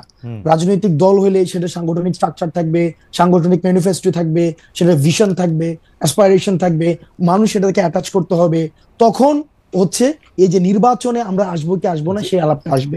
এর আগ পর্যন্ত ওই আলাপ যে আসবো কি আসবো না সেই আলাপটাকে আমি মনে করছি না সেটা প্রাসঙ্গিক। জনাব আব্দুল্লাহ, তাহলে কি ব্যাপারটা এরকম, যেহেতু আপনাদের এখনো একটা সেই অর্থে একটা স্ট্রাকচার সারা বাংলাদেশে নাই, এবং আপনারা বলতেছেন যে অভ্যুত্থান একরকম জিনিস, ভোট আর একরকম জিনিস, তো আপনারা কি আসলে এই সরকারের স্পেনটা দীর্ঘায়িত করতে চান নিজেদের দল বোঝানোর জন্য? না ভাই, তাহলে কি আপনার বিষয়টা কি এমন দাঁড়াইলো যে আমরা ইতিমধ্যেই মানে বৈষম্যবিরোধী যে ছাত্র আন্দোলন বা বৈষম্যবিরোধী আন্দোলন, বিষয়টা কি আপনি কি এভাবেই দেখছেন যে এটা বাংলাদেশে অন্যান্য যে ক্রিয়াশীল রাজনৈতিক দলগুলো রয়েছে সেই রাজনৈতিক দলগুলোর একটা মানে আমরা একটা নতুন একটা রাজনৈতিক দল, আপনি কি এভাবেই দেখছেন? আমি তাই দেখছি, কারণ আপনারা তো রাজনৈতিক দল করবেন, অর্থাৎ আপনাদের যে জাতীয় নাগরিক শক্তি আছে এবং বৈষম্য বিরোধী ছাত্র আন্দোলনে যারা আছেন তাদের মধ্যে অনেকে এরকম একটা ধারণা দিয়েছেন যে আপনারা আসলে আগে রাজনৈতিক দল হোক, কিন্তু আপনাকে একটা স্পষ্ট করতে চাই, বৈষম্যবিরোধী ছাত্র আন্দোলনের আহ্বায়ক হিসেবে বৈষম্যবিরোধী ছাত্র আন্দোলন কোনো রাজনৈতিক প্ল্যাটফর্ম না, এটা হচ্ছে সকল দলের সবাই ফেসিবাদ বিরোধী প্রত্যেকটা রাজনৈতিক দল, প্রত্যেকটা মত, প্রত্যেকটা পথের মানুষ এই প্ল্যাটফর্মটিকে সামনে রেখে এই ফেসিবাদের বিপক্ষে লড়ে গিয়েছে, এটা কোনো রাজনৈতিক দল না। ওকে, তো কে ফেসিবাদ বিরোধী সেই পরীক্ষা বা সেই সার্টিফিকেট আপনারাই তো দিবেন, তাই তো? ও ফেসিবাদ বিরোধী ভাই 5ই অগস্টের পূর্ববর্তী সময়ের যে পুরো আন্দোলনে, সেটা তো আমি সার্টিফিকেট দেবো, সেটা তো খালেদ মহিউদ্দিন ভাই পুরো সময়টা হচ্ছে রেকর্ড করেছে, হিস্ট্রিক্যাল ডকুমেন্টেশন আছে। আপনারা তো কারা ফেসিবাদ বিরোধী বা ফেসিবাদের পক্ষে, ঠিক আছে, না এটা ঠিকই আছে, তার মানে এটা বোঝা যাবে যে কে ফেসিবাদ বিরোধী কে ফেসিবাদ বিরোধী না, এটা জুলাই আগস্টের কর্মকাণ্ড নিয়ে এটা বোঝা যাবে। তাইলে ব্যাপারটা যেটা দাঁড়াইলো যে আপনারা রাজনৈতিক দল হইলেই শুধুমাত্র বলতে পারবেন যে আসলে রাজনীতিটা কোন দিকে যাচ্ছে, এবং যতদিন পর্যন্ত আপনারা রাজনৈতিক দল না হচ্ছেন, এই যে বৈষম্য বিরোধী ছাত্র আন্দোলনের পক্ষ থেকে বা জাতীয় নাগরিক শক্তি থেকে সংস্কার করার কথা বলা হচ্ছে, আপনার কাছে কি মনে হয় যে সংস্কারের মাধ্যমে এই প্ল্যাটফর্মটাকে আসলে খুব শক্তিশালী করা সম্ভব বা শক্তিশালী করা হবে বা শক্তিশালী করা যাবে, এটা আপনার মনে হচ্ছে, বা আপনারা শক্তিশালী হইতে পারবেন?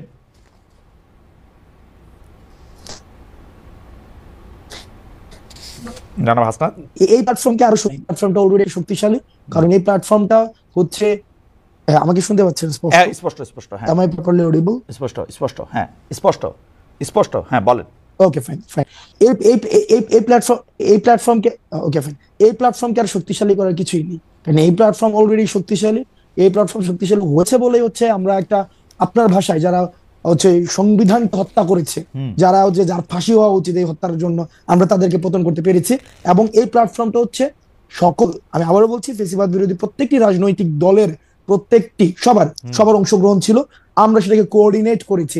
সুতরাং এটা শক্তিশালী হওয়ার কিছুই নেই, এটা অলরেডি একটা এম্পাওয়ার্ড, প্রপারলি এম্পাওয়ার্ড একটা। আপনি তো সাহিত্যের ছাত্র, কিন্তু ঢাকা বিশ্ববিদ্যালয়ের ইংরেজি বিভাগের ছাত্র হিসেবে আপনাকে আসলে প্রচুর কম্পিটিশনের মধ্যে দিয়ে নিজের মেধা অনেকভাবে প্রমাণ করে আসলে আপনাকে এইটার মধ্যে আসতে হয়েছে। তো সুতরাং আপনি নিশ্চয়ই বিষয়গুলি জানেন যে একটা বস্তুর শক্তি যদি আর অর্জন করার না থাকে, তখন এই শক্তিটা ক্ষয় হইতে থাকে। তো আপনারা কি সেটা রিস্ক নিচ্ছেন না যে এইটা আজকে যেরকম শক্তিশালী আছে, নির্বাচনটা যত পিছিয়ে যাবে তত আপনাদের এই শক্তি ক্ষয় হতে থাকবে? নাকি আপনারা বড় কোনো একটা গোষ্ঠীর সাথে একটা গাঁটছড়া বাঁধতে চাচ্ছেন, অর্থাৎ হয় বিএনপি নাইলে জামাত, ওরকম কোনো কিছু কি আপনাদের মাথায় আছে যে আপনারা জাস্ট একটা? খালেদ ভাই, যেই নির্বাচন কমিশন আপনার 24, 18 এবং 14 মতো ইলেকশন আয়োজন করে, যে পুলিশি ব্যবস্থা, যে স্টেট প্রত্যেকটা মানে কি বলা যায় প্রতিষ্ঠান এখনো পর্যন্ত প্রপারলি ফাংশন করতেছে না, এটা তো ট্রু। এটা তো এখানে সুগার কোটেড ল্যাঙ্গুয়েজ ব্যবহার করা মানে মানে কোন ইয়া না যে আমার এখানে গভর্নমেন্টকে আমার ইয়া করতে হবে, অনেক বেশি হাইপে তুলতে হবে হাসিনার মতো, যে গভর্নমেন্ট পারতেছে। এটা তো ট্রু, প্রপারলি ফাংশন করতেছে না। তা আপনার কি মনে হয় হাসিনার এক্সিস্টিং স্ট্রাকচারটা বিদ্যমান রেখে যদি আবার একটা নির্বাচন আয়োজন করা হয়, ওই নির্বাচনটা আবার গ্রহণযোগ্য হবে? আমি আপনাকে একটা কথা বলি আব্দুল্লাহ, আমি আপনাকে একটা কথা বলি, একই সাথে আবার এটাও না যে সংস্কার হচ্ছে মানে যে নির্বাচন দেয়া যাচ্ছে না, নির্বাচন পিছায় যাচ্ছে, বিষয়টা তেমন না। সংস্কার এবং নির্বাচন, কিছুদিন আগেও গভর্নমেন্ট একটা প্রোগ্রাম করেছে, সেখানে আমরা দেখেছি সেখানে ইয়া ছিল জাতীয় ঐক্য, সংস্কার এবং নির্বাচন, এটা সাইমultaneously চলবে।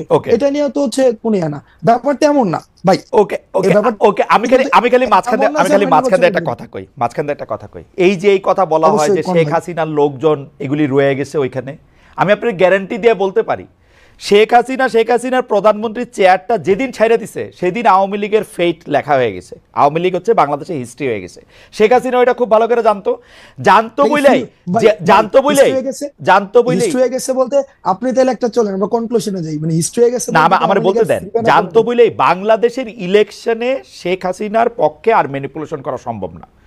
আমরা তো এইটাই চাইছিলাম যে শেখ হাসিনা ক্ষমতাটা ছেড়ে দিয়ে একটা ইলেকশন দিয়া দেখুক।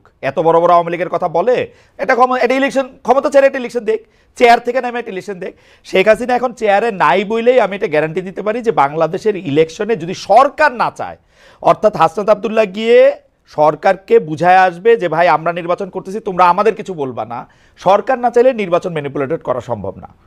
সরকার যদি নিরপেক্ষ হয়, নির্বাচন নিরপেক্ষ হবে। As simple as that. এটা হাসিনার লোকই থাকুক আর যার লোকই থাকুক। ভাই আপনি নিজেই দেখেন, গভর্নমেন্ট আমরা একটা দীর্ঘ সময়ে আমরা বিএনপি জামাত এই যে ফেসিবাদ বিরোধী আন্দোলনের অন্যতম অংশীদার, আমরা একটা দীর্ঘ সময় দেখেছি যে এক্সিস্টিং যে কনস্টিটিউশনস রয়েছে, এক্সিস্টিং যে ইলেকশন কমিশন রয়েছে, এক্সিস্টিং যে জুডিশিয়ারি রয়েছে, সেক্রেটারিয়েট রয়েছে, ওইটার প্রতি কিন্তু আস্থা নাই। এটা একটা দীর্ঘ সময় তাদের কথা থেকে বারবার হচ্ছে এটা প্রতিধ্বনিত হয়েছে, আস্থা নাই। যেহেতু আস্থা নাই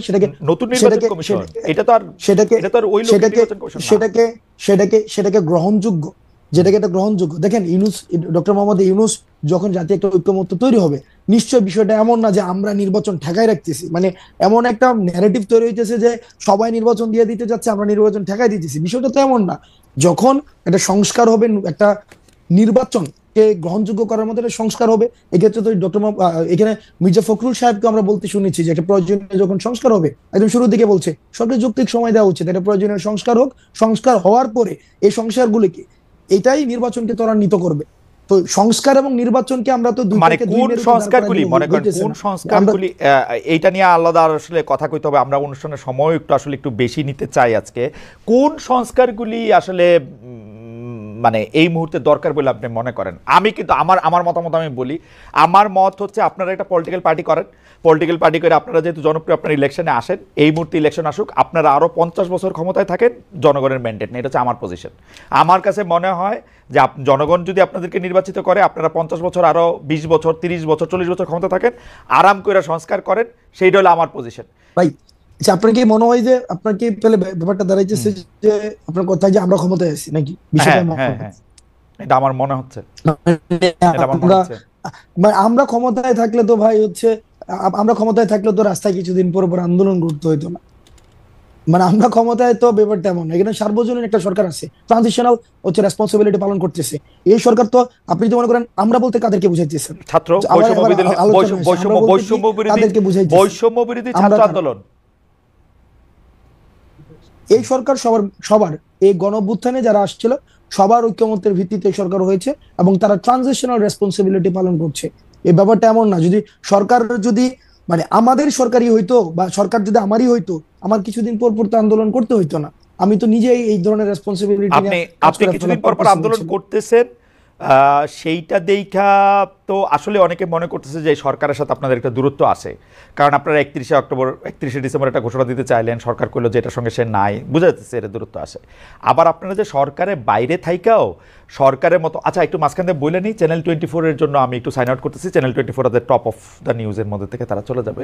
thank you so much channel 24-এর দর্শক। তো আলাদা মনে হতেছে, কিন্তু ফ্যাক্ট রিমেন্স যে আপনি সরকারের বাইরে থাকলে আপনি আসলে বিরোধী দল, এরকমও কি আমরা বলতে পারি? নাকি আপনি সরকারের একটা এক্সটেন্ডেড হ্যান্ড, যার ক্ষমতা আসলে যারা সরকারে থাকতেছে তাদের চেয়েও বেশি? মানে ব্যাপারটা কি এরকম যে সব সমস্যার সমাধান দিতে পারে হাসনাত আর সার্জিস? ব্যাপারটা কি এরকম? আমরা একটা ওয়াচডগ হিসেবে কাজ করতেছি। গভর্নমেন্টের এক্সটেন্ডেড কোনো হ্যান্ড হয় না। গভর্নমেন্টের এক্সটেন্ডেড হ্যান্ড আগে ছিল, ছাত্রলীগ ছিল। গভর্নমেন্টের এক্সটেন্ডেড এরকম না। আমরা গভর্নমেন্টের এক্সটেন্ডেড হ্যান্ড যদি হইতো, গভর্নমেন্টের এক্সটেন্ডেড যদি হ্যান্ড হইতো, বিভিন্ন জায়গায় মিসঅ্যাপ্রোপ্রিয়েশন হইতো। আমরা তো মিসঅ্যাপ্রোপ্রিয়েশন না, আপনারা কোনো মিসঅ্যাপ্রোপ্রিয়েশন করতেছেন, আমরা যেটা করতে দিতেছেন না। আমরা চাইতেছি মানুষ যেটা কইতে চাইতেছে, মানুষ যেটা চাইতেছে, মানুষ যেমন বাংলাদেশ চাইতেছে, আমরা আমাদের জায়গা থেকে ওয়াচডগ হিসেবে একটা গভর্নমেন্টকে, গভর্নমেন্ট যেন প্রপার ফাংশন করতে পারে গভর্নমেন্ট যেন আমাদের ডিরেল না হইতে পারে, গভর্নমেন্ট যেন ডিরেল না হইতে পারে, গভর্নমেন্ট যেন সংস্কার করে একদম বছরের পর বছর মানে একটা ওই যে হাসিনা যেটা করছে থাইকা না যেতে পারে, গভর্নমেন্ট যেন আবার মানে ব্যাপারটা এমন না যে এই যে আওয়ামী ফেসিবাদ, এটা তো এমন না যে এটা চ্যাপ্টার যে কেউ হচ্ছে ফেসিবাদী হইতে পারে, ওকে, এটা যেন আর কেউ না হইতে পারে, মানুষের আশা আকাঙ্ক্ষা। আচ্ছা আপনি মানে এই কাজটা আমরা করতেছি।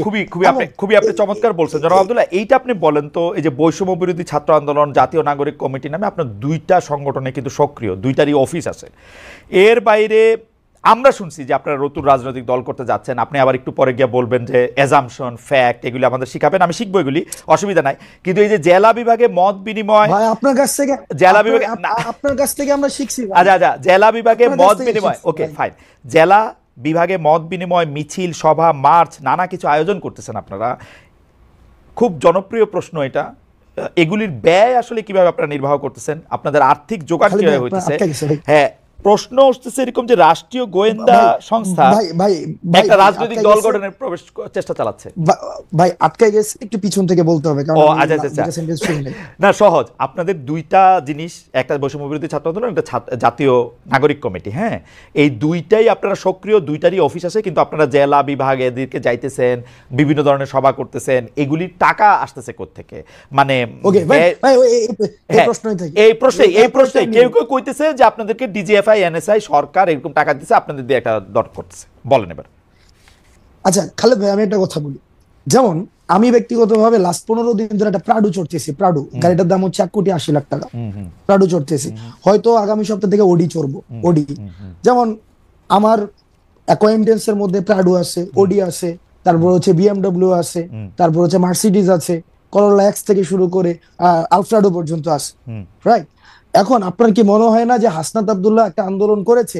যেমন খালেদ ভাই, আপনার গাড়িটা কি, মানে আপনি কি মডেলের গাড়ি এখন ব্যবহার করেন? এখন নিউ ইয়র্কে গাড়ি নাই। মানে নিউ ইয়র্কে গাড়ি নাই, মানে গাড়ি তো ছিল, কি গাড়ি আছে আপনার? আমার জার্মানিতে ভক্সওয়াগন ছিল, ওরা ফক্সওয়াগন বলে। আচ্ছা ভক্সওয়াগন বা ফক্সওয়াগন হোয়াটএভার। আপনার কি মনে হয় না বাংলাদেশে এরকম হাসনাত আব্দুল্লাহ অন্তত 100টা খালেদ ভাই আছে যে তাকে গাড়ি দিতে পারে? হ্যাঁ, না এগুলি নিয়ে কিন্তু আমার কোনো আপত্তি নাই, কিন্তু আসতেছি ভাই। ঠিক একইভাবে এই 100টা খালেদ মহিউদ্দিন ভাই বাংলাদেশে এরকম ফক্সওয়াগনের মালিক যেমন আছে, তারাই চায়, এই শুভাকাঙ্ক্ষীরাই চায় যে তাদের একটা প্রোগ্রাম হবে। ভাই আমরা একটা প্রোগ্রাম আয়োজন করতেছি, আপনারা আসেন, সেখানে মানুষের সাথে আপনারা কথা বলেন। মানুষের আপনাদের প্রতি অনেক ধরনের হচ্ছে নেতিবাচক ধারণা রয়েছে, তাদের অনেক জিজ্ঞাসা রয়েছে, তারা অনেক কিছু জানতে চায়, অনেক কিছু বলতে চায়। আমরা সেই জিনিসটা তাদের আয়োজনে গিয়েছি। 100 খালেদ মহিউদ্দিন সেই কাজগুলা করে। 100 খালেদ মহিউদ্দিন বাংলাদেশে 100-1000 খালেদ মহিউদ্দিন আছে। না আমার 50 লক্ষ খালেদ মহিউদ্দিন আছে, অসুবিধা নাই। কিন্তু আমার কাছে মনে হয় যে এই যে আপনি প্রাডো চড়তেন, এখন প্রাডো চড়তেছেন, ওডি চড়তেছেন, মার্সিডিজ চড়বেন, বিএমডব্লিউ চড়বেন, সেগুলো ঠিক আছে, কিন্তু আপনার সাথে কি এদেরই বেশি বন্ধুত্ব হইতেছে রিক্সাওয়ালা বা টয়োটাওয়ালাদের চেয়ে? আমার রিক্সাওয়ালাদের সাথে সম্পর্ক আছে, আমার মানে প্রাডো, ওডি, মার্সিডিজ, বিএমডব্লিউ যাদের আছে তারা কি হাসনাত আব্দুল্লাহর কাছে বেশি কাছে যেতে পারতেছে যে আমার কথাটা আপনি বেশি শোনেন? আমি এই যে প্রাডুটা নিয়ে হচ্ছে রিক্সাওয়ালাদের কাছে যাচ্ছি, প্রান্তিক জনপদের কাছে যাচ্ছি, মানে প্রাডুটা নিয়ে যাইতেছি। এই প্রাডোটা কি আপনি একটা স্টেটমেন্ট হিসেবে ব্যবহার করতেছেন যে দেখো আমার কাছে একটা প্রাডো আছে, কারণ আপনি ইচ্ছা করলে একটা টয়োটাওয়ালারও নিয়ে যেতে পারতেন, তাই না? আমার এটা বুঝাইতে চাইতেছি যে I have access to everything. আমার হচ্ছে you have access to everything, really. Corolla X থেকে শুরু করে, যেমন মিডিয়া একটা অ্যাসাসিনেশন কি হইতেছে, যেমন আমি গতকাল একটা হচ্ছে আপনাকে নিউজ দেখাই, না ক্যারেক্টার অ্যাসাসিনেশন কিভাবে হয় খালেদ ভাই দেখেন, আপনাকে জাস্ট একটা এক্সাম্পল দিই। গত পরশুদিন একটা নিউজ হইছে এবং প্রথিতযশা বিভিন্ন মিডিয়া নিউজ করছে, হাসনাত এবং সার্জিসের বাসায় 200 কোটি টাকা এবং 100 কোটি টাকা পাওয়া গিয়েছে। প্রথিতযশা মিডিয়া বলতে আমি তো পড়ি নাই, কোনটা এটা মিডিয়া? কালের কণ্ঠের মধ্যে আসছে, কালের কণ্ঠ হচ্ছে অনলাইন ইয়াতে, এবং নিচে করে কালের কণ্ঠ, এবং নিচে ছোট করে লেখা আছে বিস্তারিত কমেন্টে, এবং বিস্তারিত কমেন্টে একটা লিঙ্ক দেওয়া আছে, লিঙ্কের পুরাটা পড়ার পরে যে এটা হচ্ছে একটা মিথ্যা তথ্য। এই যে দেখেন, এই যে হাসনাত প্রাডু চোরে, হাসনাতে হচ্ছে একটা এক্স করোলা আছে, হাসনাত তো ভাই না খায় ছিল। এই যেই খবর আবার নিচে দিয়ে মিথ্যা লেখা দেয়, এটা আমরা আলোচনা করে সময় নষ্ট না করি। কথা হলো যে আপনারা যে সভা সমিতি করতেছেন, সভা সমিতি করতেছেন, আমি কোন জায়গায় প্রশ্নটা আসতে যেতেছি, আমি কোন জায়গায় প্রশ্নটা করতেছি, জনমতটা গইরা উঠে ওইভাবেই যে হাসনাত প্রাডু চড়তেছে, ওকে, কিন্তু পরের প্রাডুটা সেটার উৎসটা কি সেটা নিয়ে কিন্তু জনমতটা গইরা উঠে না। ওকে, এই ক্লিকবেট জার্নালিজমের প্রবলেমটা হচ্ছে এই জায়গায় ভাই। দেখেন আমি আপনাকে বলি, আমার দুইটা বন্ধু আছে, এর একটা প্রাডো গাড়ি আছে, এর একটা টয়োটা গাড়ি আছে, আরেকটা খালাতো বন্ধু আছে, ওর ধরেন আরো একটা ছোট গাড়ি আছে। আমি যে এর মধ্যে পিক এন্ড চুজ করে প্রাডোটা নিতেছি, এর মধ্যে আমার কোনো কামনা বাসনা আছে কিনা? না, আমার মধ্যে যেটা কমফোর্ট ফিল করতেছি আমি সেটা নিয়ে যেতেছি। কিছু এমনও তো ওভারও তো চড়তে হয় মাঝে মাঝে। আচ্ছা আচ্ছা আচ্ছা, মানে যেটাতে আপনি কমফোর্ট ফিল করতেছেন, আপনি ইউ আর কমফোর্টেবল, মানে এইটাতে এইটা আমি কেন জিজ্ঞেস করছি, আমি বলি বলি বলি বলি বলি তারা কিছু এই বন্ধু, আমরা আমরা আপনি ইংরেজি সাহিত্যের ছাত্র, আপনি কিন্তু বারবার মানে ইংরেজি সাহিত্যের কথা বলতে হয়। আপনি কি কখনো দেখছেন যে কেউ কোনো বন্ধুত্বের বিনিময়ে কিছু আশা না করে? যারা আপনার সাথে এই বন্ধুত্বটা এখন করতেছে তারা আপনার থেকে কিছু আশা করতেছে না? না ভাই, বন্ধুত্ব না তো। হ্যাঁ, আপনার ওই যে এই যে হাসিনার বিরুদ্ধে যারা আন্দোলনে আসছিল, মানুষ তো টাকা নিয়ে রাস্তায় আসছিল। এই টাকা কোন দিনের জন্য? এই টাকা হচ্ছে মানুষের জন্য। যদি দেশে পোলাপাইন না থাকে আমি এই টাকা দিয়ে কি করব? এই ভিডিওগুলো তো আছে, ওই মানুষগুলো এখনো আছে, ওই মানুষগুলো এখনো আছে যারা চায় না কোনোভাবে আর বাংলাদেশটা কোলাপস করুক, বাংলাদেশের মানুষ আশাহত হোক। এই ধরনের প্রচুর মানুষ আছে ভাই, প্রচুর মানুষ আছে টাকা আপনারা যারা এই কাজ, আচ্ছা ঠিক আছে ঠিক আছে, আমি এটা বুঝতে পারছি। সুতরাং টাকা আপনারা কোনো ওই যে পলিটিক্যাল পার্টিগুলি যেমন করে চাঁদা নেয়, একটা রসিদ দেয় বা দেয় না, তারপর টাকা নিয়ে এরকম থাকে, তা আপনারাও যখন এই ব্যয়টা এগুলির জন্য টাকা নিতেছেন, এগুলি কোনো রসিদ টসিদ থাকতেছে না, এটা জাস্ট মুখে মুখে কথায় এই 50,000 টাকা দিল, এই রাস্তা দ্বারা 20,000 টাকা দিল, ব্যাপারটা কি এরকম? আচ্ছা, একটা প্রোগ্রাম আমরা কেমনে আয়োজন করি? একদম সহজ কথা, এখানে বলেন তো। আমরা তর্কের খাতিরে ধরে নেই, আমরা তর্কের খাতিরে ধরে নেই এই প্রোগ্রামটাতে 1 লাখ টাকা ব্যয় হবে। এবার আপনি আমার ব্রেকআপটা দেখান। এবার আসেন প্রোগ্রামটা আয়োজন করে কিভাবে। একটা বিষয় প্রথমে মাথায় রাখতে হবে, বৈষম্যবিরোধী ছাত্র আন্দোলন করে রাজনীতি বললাম, আমি শুরুতে বলছি সবার অংশগ্রহণ করেছে।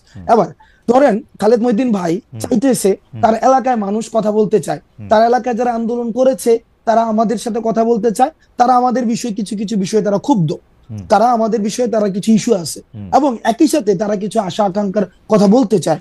আমরা সেখানে যাই, খালেদ মহিউদ্দিন কি করে সেই প্রোগ্রামের আয়োজন করে, সেই প্রোগ্রামে এলাকার মানুষ থাকে, যারা আন্দোলন অংশীজন ছিল তারা থাকে, তারা নিজস্ব ফান্ডিং এ সেই কাজটা করে। সিম্পল। ওকে, বাংলাদেশে যেহেতু 50 লক্ষ খালেদ মহিউদ্দিন আছে, সেই 50 লক্ষ খালেদ মহিউদ্দিনের এক একটার এক এক রকম চেহারা। কোনোটা বিএনপির খালেদ মহিউদ্দিন, কোনোটা জামায়াতের খালেদ মহিউদ্দিন, কোনোটা কমিউনিস্ট খালেদ মহিউদ্দিন, কোনোটা বড়লোক খালেদ মহিউদ্দিন, কোনোটা সাবেক চেয়ারম্যান খালেদ মহিউদ্দিন। আপনারা কি সব খালেদ মহিউদ্দিনের অনুষ্ঠানেই যান?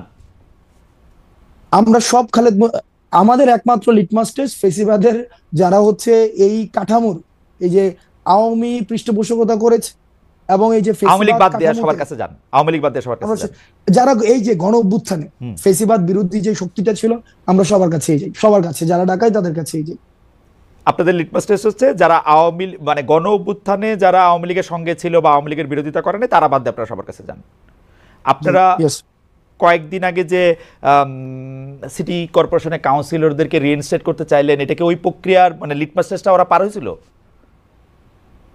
ওই প্রক্রিয়া লিটমাস টেস্ট, ওই ঘটনাটা খুব ইন্টারেস্টিং একটা ঘটনা। প্রথমত হচ্ছে ওই মানুষগুলো আমাদের কাছে আসছে যে তারা হচ্ছে জামাত এবং বিএনপির থেকে তারা নির্বাচন করেছে, এবং ওই নির্বাচনে এমনও হয়েছে যে তারা জেলে ছিল, এই হাসিনার বিরুদ্ধে আন্দোলনের পরে তারা জেলে ছিল, জেলে বসে নির্বাচন করেছিল, এবং সেখানে তারা হচ্ছে জয়ী হয়েছিল।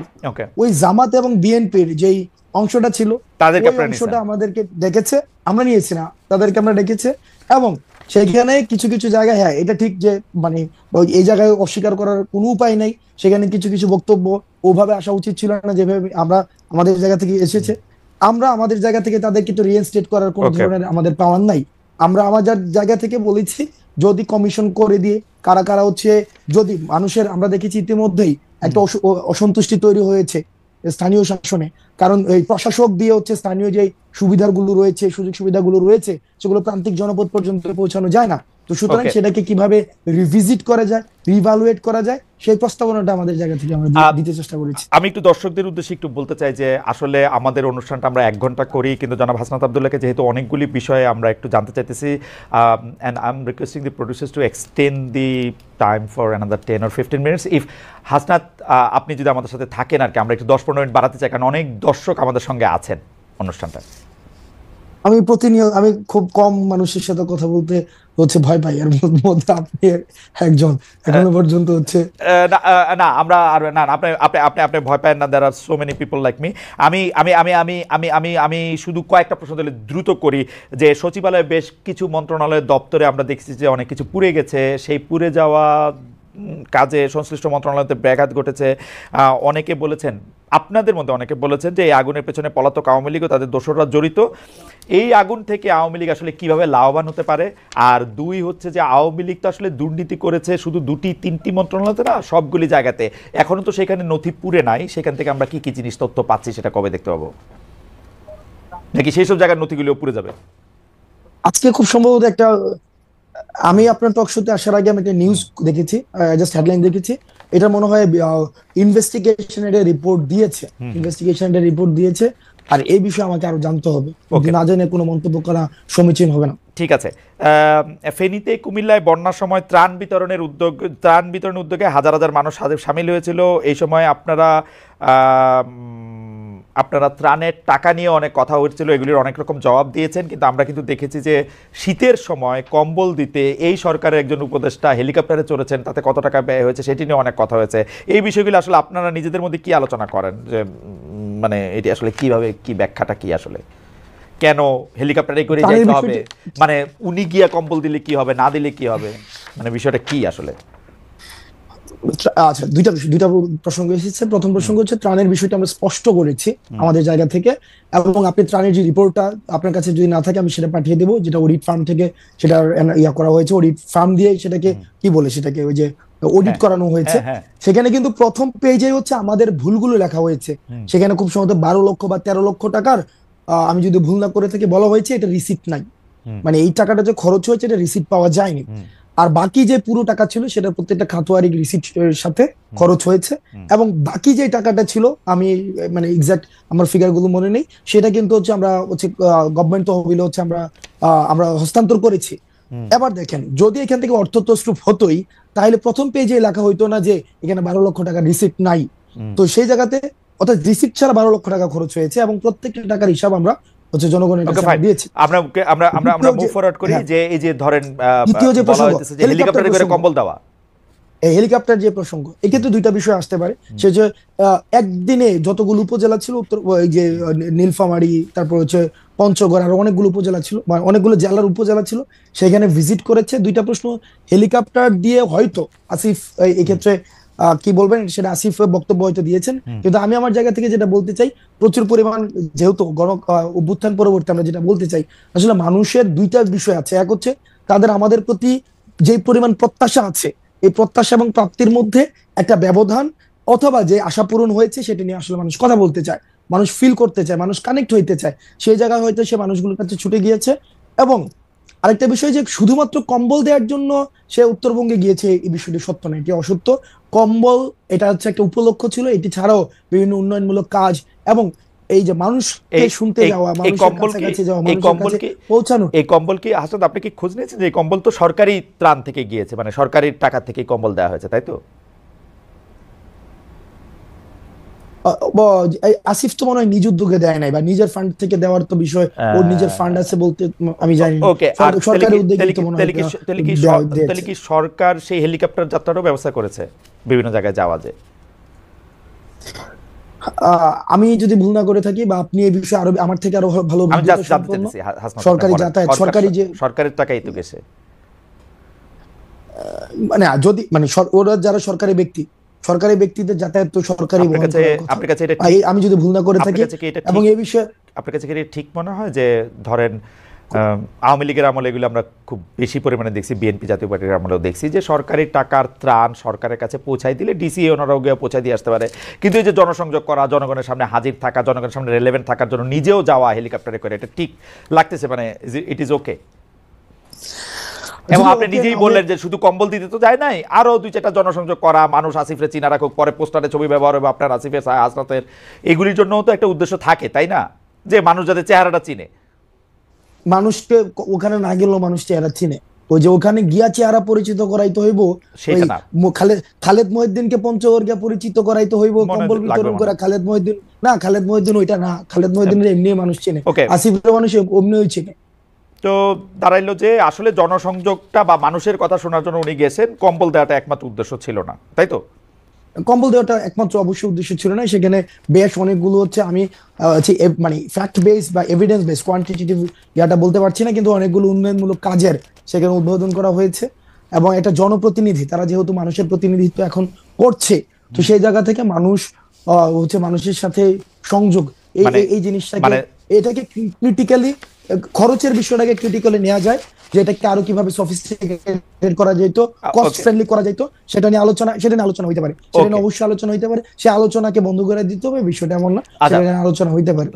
লাস্ট প্রশ্ন আপনার, মানে শেষ প্রশ্ন যেটা দিয়ে আপনি শুরু করতেছিলেন, সেটা আমার একটু জানতে চাই যে সময় টেলিভিশনের কথা যদি আমরা বলি, যে সময় টেলিভিশনে জুলাইয়ের আগে সময় টেলিভিশনে একটা স্পষ্ট এবং প্রত্যক্ষ অবস্থান ছিল, এবং শেখ হাসিনার রেজিমে যেরকম হয়েছে যে মিডিয়াগুলি বেশিরভাগ সময় এমন কিছু রিপোর্ট করছে, সেটা কোনো সময় মিডিয়া দাবি করছে যে সেটা চাপে করছে, কোনো সময় মিডিয়া এটা একটা রেজিমরে সাহায্য করার জন্য নিজ উদ্যোগেও করছে, মানে শুধু চাপের জন্য কইরা নিজেরা এখন ভিকটিম প্লে করবে ব্যাপারটা নাও হইতে পারে, মানে নিজেও করছে।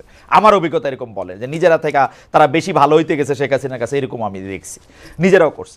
এখন সময় টিভির ক্ষেত্রে এটা দুইটা অভিযোগই করা যেতে পারে, কিন্তু 5 আগস্টের পরে জিনিসটা যেটা হইলো, জনাব হাসনাত আবদুল্লাহর কাছে খবর আসলো বা জনাব হাসনাত আবদুল্লাহ ভিডিও এভিডেন্স দেখলেন এরকম, যে সময় টিভি এখনো এই জিনিসটা করে যেতেছে, ব্যাপারটা কি এরকম? আচ্ছা ভাই, আমি আমাকে প্র্যাকটিক্যাল অভিজ্ঞতা বলি। হ্যাঁ বলেন। আমাদেরকে যখন আইন শৃঙ্খলা রক্ষাকারী বাহিনী উঠাই নিয়ে গেল 17 জুলাইয়ের পরে, রাষ্ট্রীয় অতিথি ভবন পদ্মাতে নিয়ে গেল, তখন আমাদের সামনে আমাদের একটা আমরা বক্তব্য দিলাম যে শাটডাউন কর্মসূচি অব্যাহত থাকবে এবং এই যে মানুষ রাস্তায় নেমে আসছে সেটা অব্যাহত থাকবে। কিন্তু আমি নিজে দাঁড়ায় আছি, এই যে ইনফরমেশনটা এমন, সেখানে সময় টেলিভিশন স্পেসিফিক্যালি এটাকে টুইস্ট করলো। জনাব আব্দুল্লাহ, আমাদের একদম সময় না, আপনি সময় টেলিভিশনে 5 আগস্টের কথা আর কইনি না, 5 আগস্টের কথা আর কইনি না, 5 আগস্টে একদম খারিজ করে দেন। আমি শেষ করি ভাই, নিউজগুলো কেমনে হইতো, আমি তো ভিকটিম ভাই, সেটাই 5 আগস্টের কথা আর কইেন না, আমরা সবাই সাক্ষী দিতেছি আপনারা ভিকটিম সময় টেলিভিশন দিয়া। আমার কল লাগবে ভাই, আমার কল লাগবে, কারণ আপনি দেখবেন যে যেখানে হইছে, তার মানে আপনি যদি বলেন যে কেউ চাপে বইরা করছে, না, আমি তো বললাম না, তো আমি তো বললাম সে ভালোবাসাও করছে, সে ভালো সাজার লেগেও করছে, ভালো সাজার লেগে করছে, এটা আমি কইছি, কিন্তু হয়তো আপনি শুনেন না, আমি কইছি কিন্তু এটা করছে। তাহলে প্রশ্নটা কোন জায়গায় ছিল? প্রশ্ন ছিল হচ্ছে 5 আগস্টের পরের ঘটনা নিয়ে, যখন হচ্ছে আমরা নতুন সরকার দেখলাম, তারপরে কি এমন ঘটনা নিয়ে, মানে হাসনাত আবদুল্লাহ তো আসলে যদি সময় টেলিভিশনে 5 আগস্টের আগে যাইয়া সময় টেলিভিশনে এগুলির দাবিটা জানায় আসতো, আমরা এইটাতে কোনো আলাদা আপত্তির কোনো কিছু দেখতাম না, কারণ এটার মধ্যে সরকার কাজ করতেছে না, সরকার হচ্ছে মিডিয়া প্রতিষ্ঠানগুলির ধ্বংস করে ফেলছে, তো এর মধ্যে আর কাজ করবে কি? আমরা দেখছি কিন্তু বিটিভিতে আগুন দেওয়া হয়েছে, মানুষের রাগ ক্ষোভ সবকিছুর মধ্যে ছিল। বিটিভির আগুন দেওয়া নিয়েও আমি একটা প্রশ্ন করি নাই, একটা প্রশ্ন আমি করি না, আপনি দেখবেন বিটিভির আগুন দেওয়া নিয়ে, কিন্তু সময় টেলিভিশন আপনার যাওয়া নিয়েও আমি প্রশ্ন তুলতেছি, বিকজ এটা 5 আগস্টের পরে, ওই জায়গাটাতে আমি জানতে চাইছিলাম যে 5 আগস্টের পরে কি করলো। আগেরটা তো আমি মাইনা নিছি, একদম 100%। ওকে, 5 আগস্টের পরেও যখন আমরা শুনছি, আমরা জানি যে ওইখানের পরিচালনা পর্ষদ, তারপর হচ্ছে ওইখানের যে জুলাই গণঅভ্যুত্থানের হত্যা মামলার আসামি ওখানে আছে, এবং যারা 5 আগস্টের পরবর্তী সময়, আমার কাছে একাধিক ফুটেজ আছে, সেখানে হচ্ছে ইন্টেনশনালি হচ্ছে প্রেসক্রাইব নিউজ করেছে, বক্তব্যকে টুইস্ট করে সেখানে পরিচালনা করেছে, সেই জন্য 5 আগস্ট পরবর্তী সময়ে সেখানে আমাদেরকে যেতে হয়েছে। এখানে দুইটা বিষয়, এক, যে সরকার হয়েছে অন্তর্বর্তীকালীন সরকার, সেই সরকার মিডিয়াকে যেভাবে হচ্ছে, যারা হচ্ছে দোষী, যেভাবে হচ্ছে বিচার প্রক্রিয়া পরিচালনা করার কথা ছিল, হয়তো না, এটা করতে পারে নাই বলেই সেখানে আমাকে ইন্টারফেয়ার করতে হয়েছে। সরকার পারে নাই তাই আপনি ইন্টারফেয়ার করছেন? সরকার পারে নাই বলে আমাকে সময় টেলিভিশনে 5 আগস্ট আর এটা কি, মানে এটা মিডিয়া আসছে বলে আমরা বেশি আলোচনা করছি, এরকম ইন্টারফেয়ার কি আপনি প্রায় করে থাকেন? না, এটাই করছেন না, এরকম ইন্টারফেয়ার প্রায় করে থাকি না, যেই সময় টেলিভিশনের মতো যারা হচ্ছে ওই যে 5 আগস্টের পূর্ব থেকে শুরু করে। আমার প্রশ্নটা হচ্ছে এটা মিডিয়া হইছে বলে বেশি আলোচনায় আসছে, এটা অন্যান্য জায়গায় আপনারা ইন্টারফেয়ার করেন কিনা? আপনি অন্যান্য জায়গায় ইন্টারফেয়ার সরকার সব জায়গায় আর বাকি সব জায়গায় পারে, যেটা আমার কাছে মনে হয়, যেটা আমি ব্যক্তিগত জায়গা থেকে মনে করি, বা যেটা দেখি যে আমি আমার জায়গা থেকে মানে করতে পারবো, অ্যাপ্রোচ করতে পারবো, সেই জায়গায় আমি অ্যাপ্রোচ, মানে এটা আপনি আপনার অ্যাসাইনমেন্ট দেন, তাই তো হাসনাত? আমি আমাকে অ্যাসাইনমেন্ট দেই, Okay. যেভাবে 5 আগস্টের আগে অ্যাসাইনমেন্ট 5 আগস্টের আগে অ্যাসাইনমেন্ট দিয়েছেন তো শর্ট। অ্যাসাইনমেন্ট দিয়েছি, এইভাবে অ্যাসাইনমেন্ট তাহলে দিয়েছি। এইটা আপনি সময় টেলিভিশনেরটা হচ্ছে আপনার ওয়ান অফ ঘটনা, মানে এরকম আর যদি ভবিষ্যতে হয় ওয়ান অফ দ্য ঘটনা। ওয়ান অফ ঘটনা মিডিয়ার ক্ষেত্রে অন্যান্য জায়গায় আপনার যেটা মনে হয় যে আপনি যাবেন সেটা তোমাদের একটু যান, তাই তো? ভাই একটা কথা, সহজ কথা কই, বাংলাদেশ প্রশ্নে বাংলাদেশের পক্ষে এবং ফেসিবাদের বিপক্ষে ওই সুশীলতা আমরা দেখাইতে পারবো। ও এক্স্যাক্টলি এই এই জায়গায় আমরা নাই। সুশীলতা জিনিসটা কি? এই সুশীলতা জিনিসটা কি? সুশীলতা, এই সুশীলতা আমরা সুশীলতার দেখাইতে বিপরীতটা পারবো কি? না। আপনি সুশীলতা দেখাতে পারবেন না, কি দেখাতে পারবেন? মাস্তানি। এই সুশীলতা দেখাই না, মাস্তানিও আমরা দেখাবো না। সুশীলতার মাস্তানিও আমরা মাঝখানে দেখাবো মাঝখানে না। কি? 5ই আগস্টের পূর্বে যেটা বাংলাদেশের প্রশ্নে যেটা হওয়া উচিত আমরা সেটাই আমরা দেখাবো। বাংলাদেশের প্রশ্নে বাংলাদেশের প্রশ্নে যেটা হওয়া উচিত আমরা বলছি কি, ফেসিবাদকে যারা এনাবেল করেছে, ফেসিবাদকে যারা হচ্ছে পুরো সময় ধরে ধরেন জনাব আব্দুল্লাহ, আপনি আমার অনেক প্রিয়, সবচেয়ে প্রিয়দের মধ্যেই একজন, কিন্তু ধরেন আপনার মনে হওয়া আর আমার মনে হওয়া আলাদা, তাহলে কোনটা স্ট্যান্ড করবে? বুঝি নাই ভাই। ধরেন আপনার মনে হওয়া আর আমার মনে হওয়া আলাদা, তাহলে কোনটা স্ট্যান্ড করবে? মনে হওয়া দিয়ে তো হবে না ভাই, ন্যায্যতা তো একটা বিষয় আছে। আচ্ছা মনে করেন ন্যায্যতার দিক দিয়ে কে এটার ন্যায্য ঘোষণা করবে? হাসান আব্দুল্লাহ নাকি ধরেন অন্য যে কেউ? আপনি তো এখন আমি কইলে এটা একটা কেন? তাহলে ওকে তাই ওকে ভাই, তাহলে একটা ভোট হোক, তাহলে একটা ভোট এক্স্যাক্টলি, তাহলে এটা ভোট হইলে লোকজন কি বলে সেটা বোঝা ছিল কি ছিল না। হ্যাঁ জি ওকে, হ্যাঁ ঠিক আছে। কি ভোট হবে? কি ভোট হবে? যে সময় টেলিভিশনে আমার যাওয়াটা এটা কি ন্যায্য না অন্যায্য? না, কিন্তু আপনি নিজেই তো বলছেন সময় টেলিভিশনে যাওয়া আপনার ঠিক হয় নাই, এখন আপনি ভোট চান আরেকটা। না, সময় টেলিভিশনে আপনি যে পরবর্তীতে কিছু স্ট্যান্ডার্ড দাঁড় করাইছেন, যে হচ্ছে ভাই সময় টেলিভিশনে যে আমার নামে এই 5 জনকে বাদ দিয়ে দিল, 10 জনের একটা লিস্ট ধরাই দিয়ে আসছি, তারপর হচ্ছে ওই 5 জন, এই পুরো প্রক্রিয়াটা আমার ভুল ছিল। আমি সময় টেলিভিশনে যাওয়াটা ভুল ছিল না।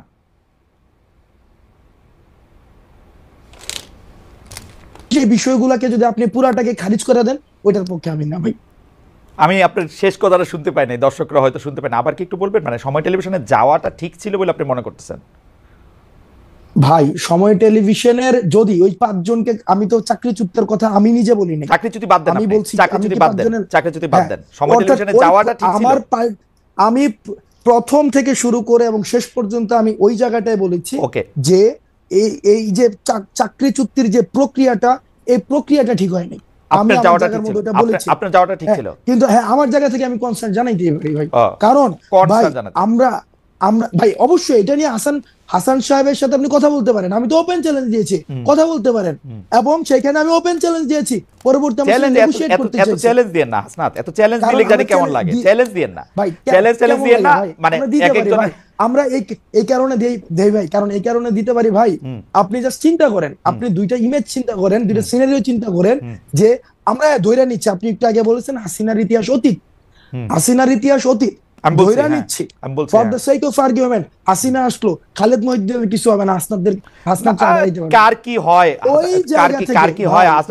কার কি হয় হাসনাত, এটা বলা খুব মুশকিল। আরেকটা কথা আমি আপনাকে বলি, শেখ হাসিনার বিরুদ্ধে বাংলাদেশে মানুষ যে অবস্থানে ছিল, শেখ হাসিনা চলে যাওয়ার পরে বাংলাদেশে আমরা নানা রকম অবস্থা দেখতে পাচ্ছি। শেখ হাসিনা যদি আবার একটা বাস্তব অপোনেন্ট হয়, আপনি বাংলাদেশের সব মানুষকে আবার আপনার সাথেই দেখবেন, এতে আপনি সন্দেহ রাখেন না। এটা আমরা ক্ষুদ্র ব্যক্তি হইতে পারি, কিন্তু আমরা কোনোদিন এই রিইনস্টেশন বাংলাদেশে এত, মানে আমি এটা চিন্তা করতে পারি না, এটা আমার এইটা আমার ফোরসিয়েবল ইয়াতে আমার এটা চিন্তার মধ্যে আসে না। কিন্তু পাশাপাশি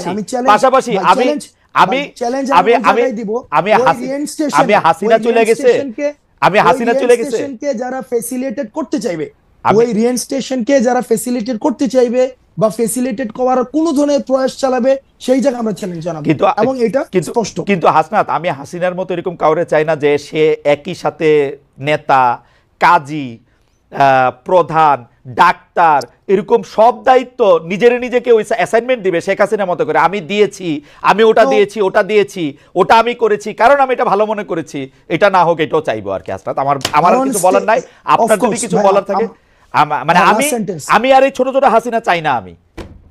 I have enough of Hasina in my life ভাই, আমরাও ছোট ছোট হাসিনা চাই না ভাই, হইও না আর কি,